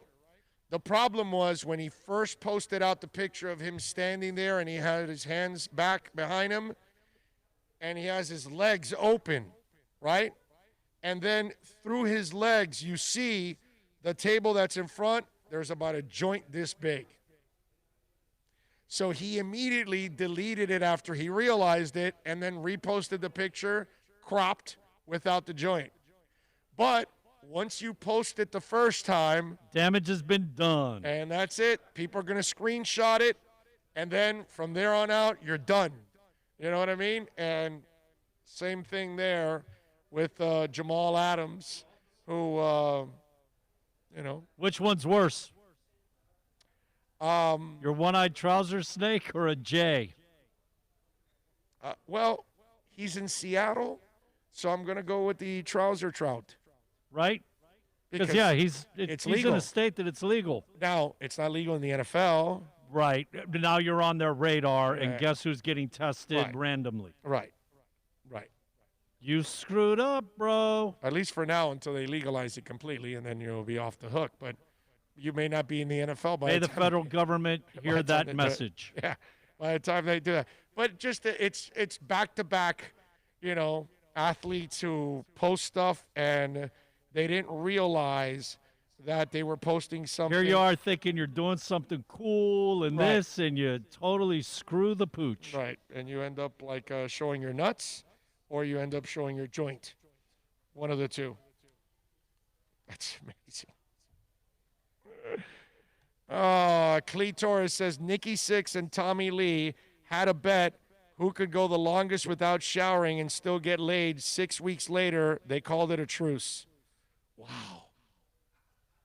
That's terrible. Ugh. Wow. Damn. 6 weeks and you're still having sex? That's disgusting. Oh, you got to clean, right? I mean, were you able to use wipies or something at least?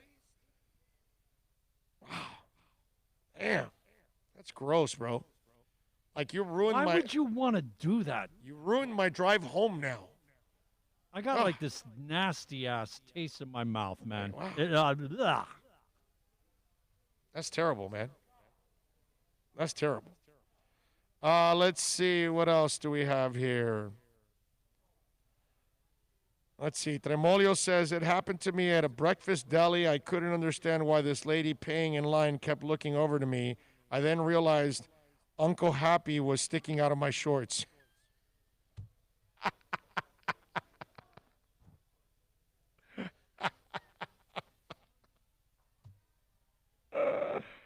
That is awesome.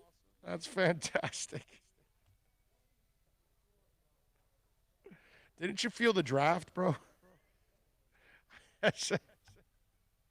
I mean, you gotta be able to feel the draft. Is that where you just say, oops? Yeah. You know? Super Boom Shack says, Zach smells like cheddar and an old couch. It was, I don't know about the cheddar part, but the old couch is pretty accurate, I got to tell you. It was a funk, okay? It was, I don't know if it's, straight out like what you guys were talking about Nikki Sixx. That's the funk of 40,000 years, as they would say in a Michael Jackson song. But it was a funk. It was definitely a funk. There is no doubt about that. Speaking of funks, do you know that we could have, like, the plane the plane industry or the airline industry has obviously taken a monster hit now. So now they're even more worried about something that could happen in the near future, because in Iceland, they have a very active volcano. It's called the Grímsvötn volcano. I think that's how it's pronounced, whatever. It's on Iceland, and it's produced an unusually large and powerful eruption in 2011, sending 20 kilometers of ash into the atmosphere, causing cancellation of about 900 passenger flights. In comparison, the much smaller 2010 eruption had cancellations of about 100,000 flights. So understandably, any mention of another explosion eruption from Icelandic volcanoes will raise concerns in air travel industry, which is currently reeling from COVID-19. But there's a clear sign that the Grímsvötn volcano is getting ready to erupt again. As a result, the authorities have recently raised the threat level for this volcano. In particular, this volcano, as it lies almost wholly beneath the ice, and the only permanent visible part is the old ridge. It's on the south side, which forms the edge of a larger crater, and it's along the base of this ridge under the ice where the most recent eruptions have occurred. So now there are signs of activity. A high frequency of eruptions at the volcanoes has allowed scientists to detect patterns that lead to eruptions, and if these are repeated each time a volcano erupts, then it becomes possible for scientists to be more confident that an eruption is likely to happen in the near future. however seldom possible to be precise about the exact day. Icelandic scientists have been carefully monitoring the mountain since 2011's eruption and have seen various signals that suggest the volcano is getting ready to erupt.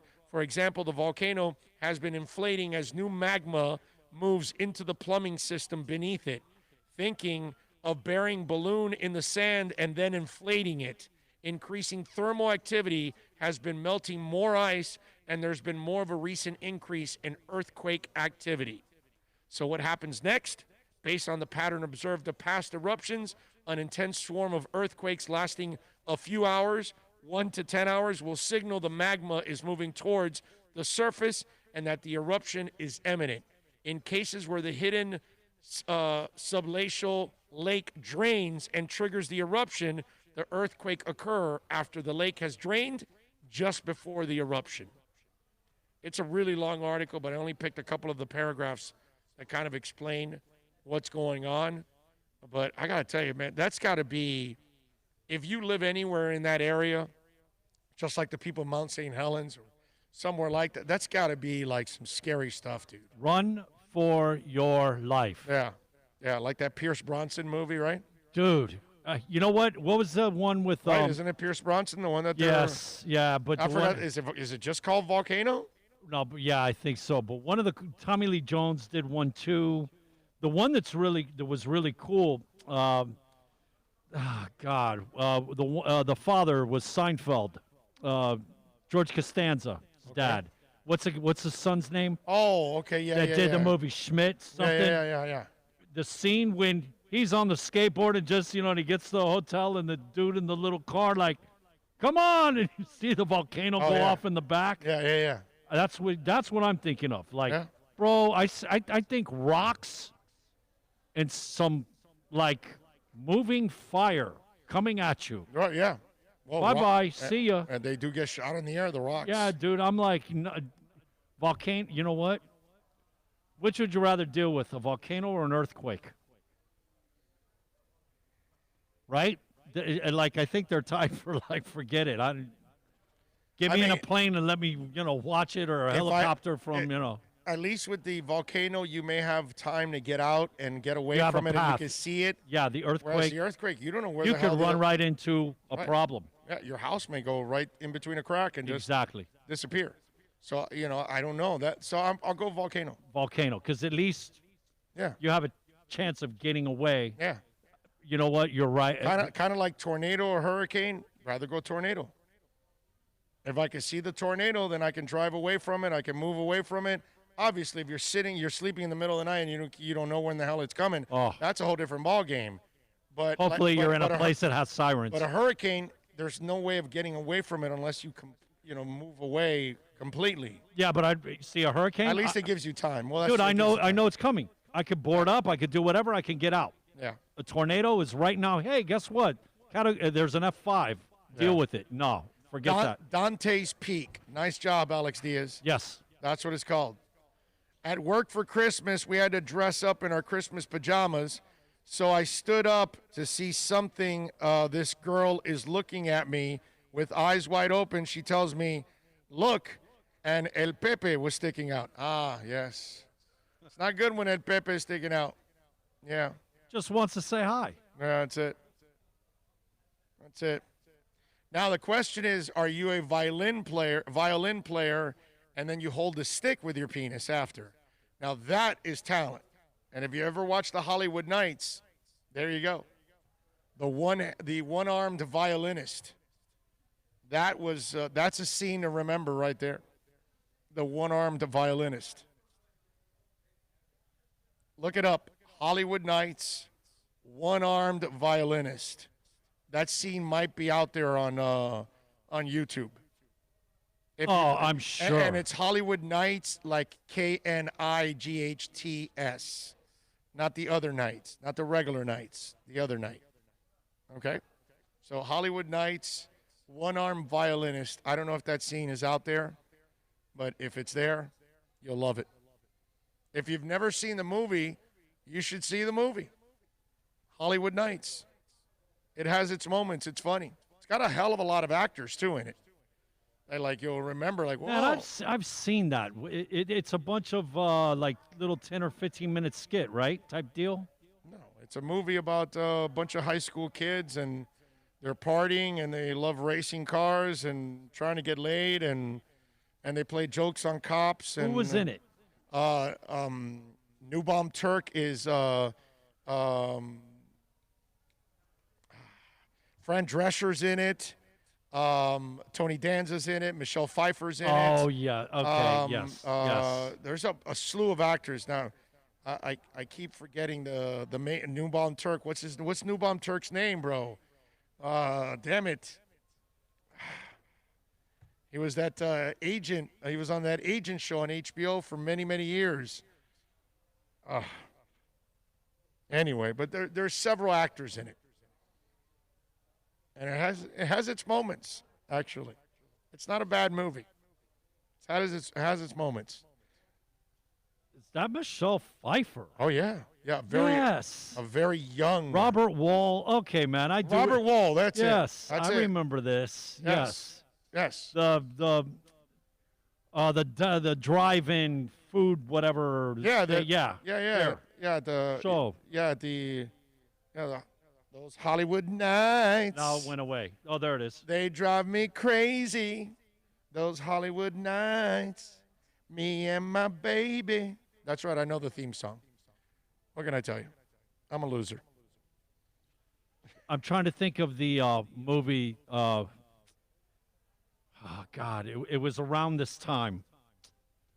Blake Edwards. Tony Danza. Or not Tony Danza. Cheers. The guy from Cheers. Ted Danson? Ted Danson. And the comedian, Howie Mandel. You know what I'm talking about? What's So Fine or something like that? What was it called? It was around the same time as this. Very similar. Okay. Yep. Oh, the punch at the party does have a little wang to it. That's what he says, because they pee in the punch. Taste this, Mr. Officer. Does have a little wang to it. Yeah, that was awesome. It's awesome. I know the liners on that movie left and right, man. I think I've seen the Hollywood Nights like 40 times over the years. I love that movie. It has so many scenes that it's hilarious. I still enjoy watching. When I run into it, I'll watch it for a few minutes. I'll always watch a couple of scenes. Arliss. There you go. Thank you. That was it. He was Arliss. That was the show that he was on. Ah, Lordy. All right. I think we are done here on the program. I did not see Herbie Lopez today. Here on the here at the place. Tomorrow, folks, we're going to be over at the sister place for Craig Zinn, and this is Toyota. We'll be at Acura tomorrow. Craig Zinn Acura from 11 a.m. on. We'll be out there having some fun, so come on by and say hi. Saturday, we're going to be at Caneswear from 10 to 12, also doing our show. So we'll have some fun. We're going back to Caneswear now, so we'll have a little bit of fun there. Alex Diaz is asking me what's my favorite Elvis song. Burnin' Love. That's my favorite Elvis song. Always has been. Suspicious Minds is like 1B, because I really love Suspicious Minds. Such a great song. But Burnin' Love is my favorite. I'm sorry, A Fine Mess. A Fine Mess. I remember That's the movie I was thinking I remember of. that. I remember A Fine Mess. That was pretty good. Yeah. And it's like that same kind of just crazy stuff happening. Yeah, yep. Folks, don't forget, if you're looking for a vehicle, come on out here to 1841 North State Road 7. Come on out here to Toyota of Hollywood. We got a whole bunch of great people out here. Herbie Lopez, Gary Thompson, Lori Rodriguez. Just some great people out here ready to help you out. Joel Rubio, Azric Smith. Just a fantastic sales staff out here. Remember, when you do come on out here, to mention my name, and you're also going to get an extra $1,000 off your trade-in. So if you're looking to buy or lease a vehicle and you've got a trade-in, you go ahead, go through the process. When they give you the price on how much they'll give you the trade-in, you then say, hey, Big O says you'll give me an extra 1,000, and they'll give you an extra 1,000 off your trade-in, so you can make that purchase and make a little better purchase here at Toyota of Hollywood. My favorite Elvis song, What's Eddie that? Murphy, when he talks about, Elvis can't act. Have him sing all the dialect. Oh, we got to win this race. You got to win. Lemonade, that cool, refreshing drink. That cool, refreshing drink. Yep. That's I'm my with you. favorite Elvis. I'm with you there. We got to thank our super chatters, Myron, Michael Mata, Kenneth Cleveland, as always. Thanks to all out there. Make sure you subscribe to the show. Make sure you give us likes. Make sure you share the link. Tell people about it. What? Super chat. No way. Yes way. No way. Yes way. They were fantastic. Super chat. That's what it's all about, baby. I appreciate all of you out there. We will see you tomorrow at 11 a.m. from Craig Zinn Acura of Pembroke Pine. You all be good. Be safe. Thanks to Bill and Philippe, always getting it done and putting it together. Thank you, O. And we'll see you tomorrow. Everybody stay safe. Enjoy the games tonight.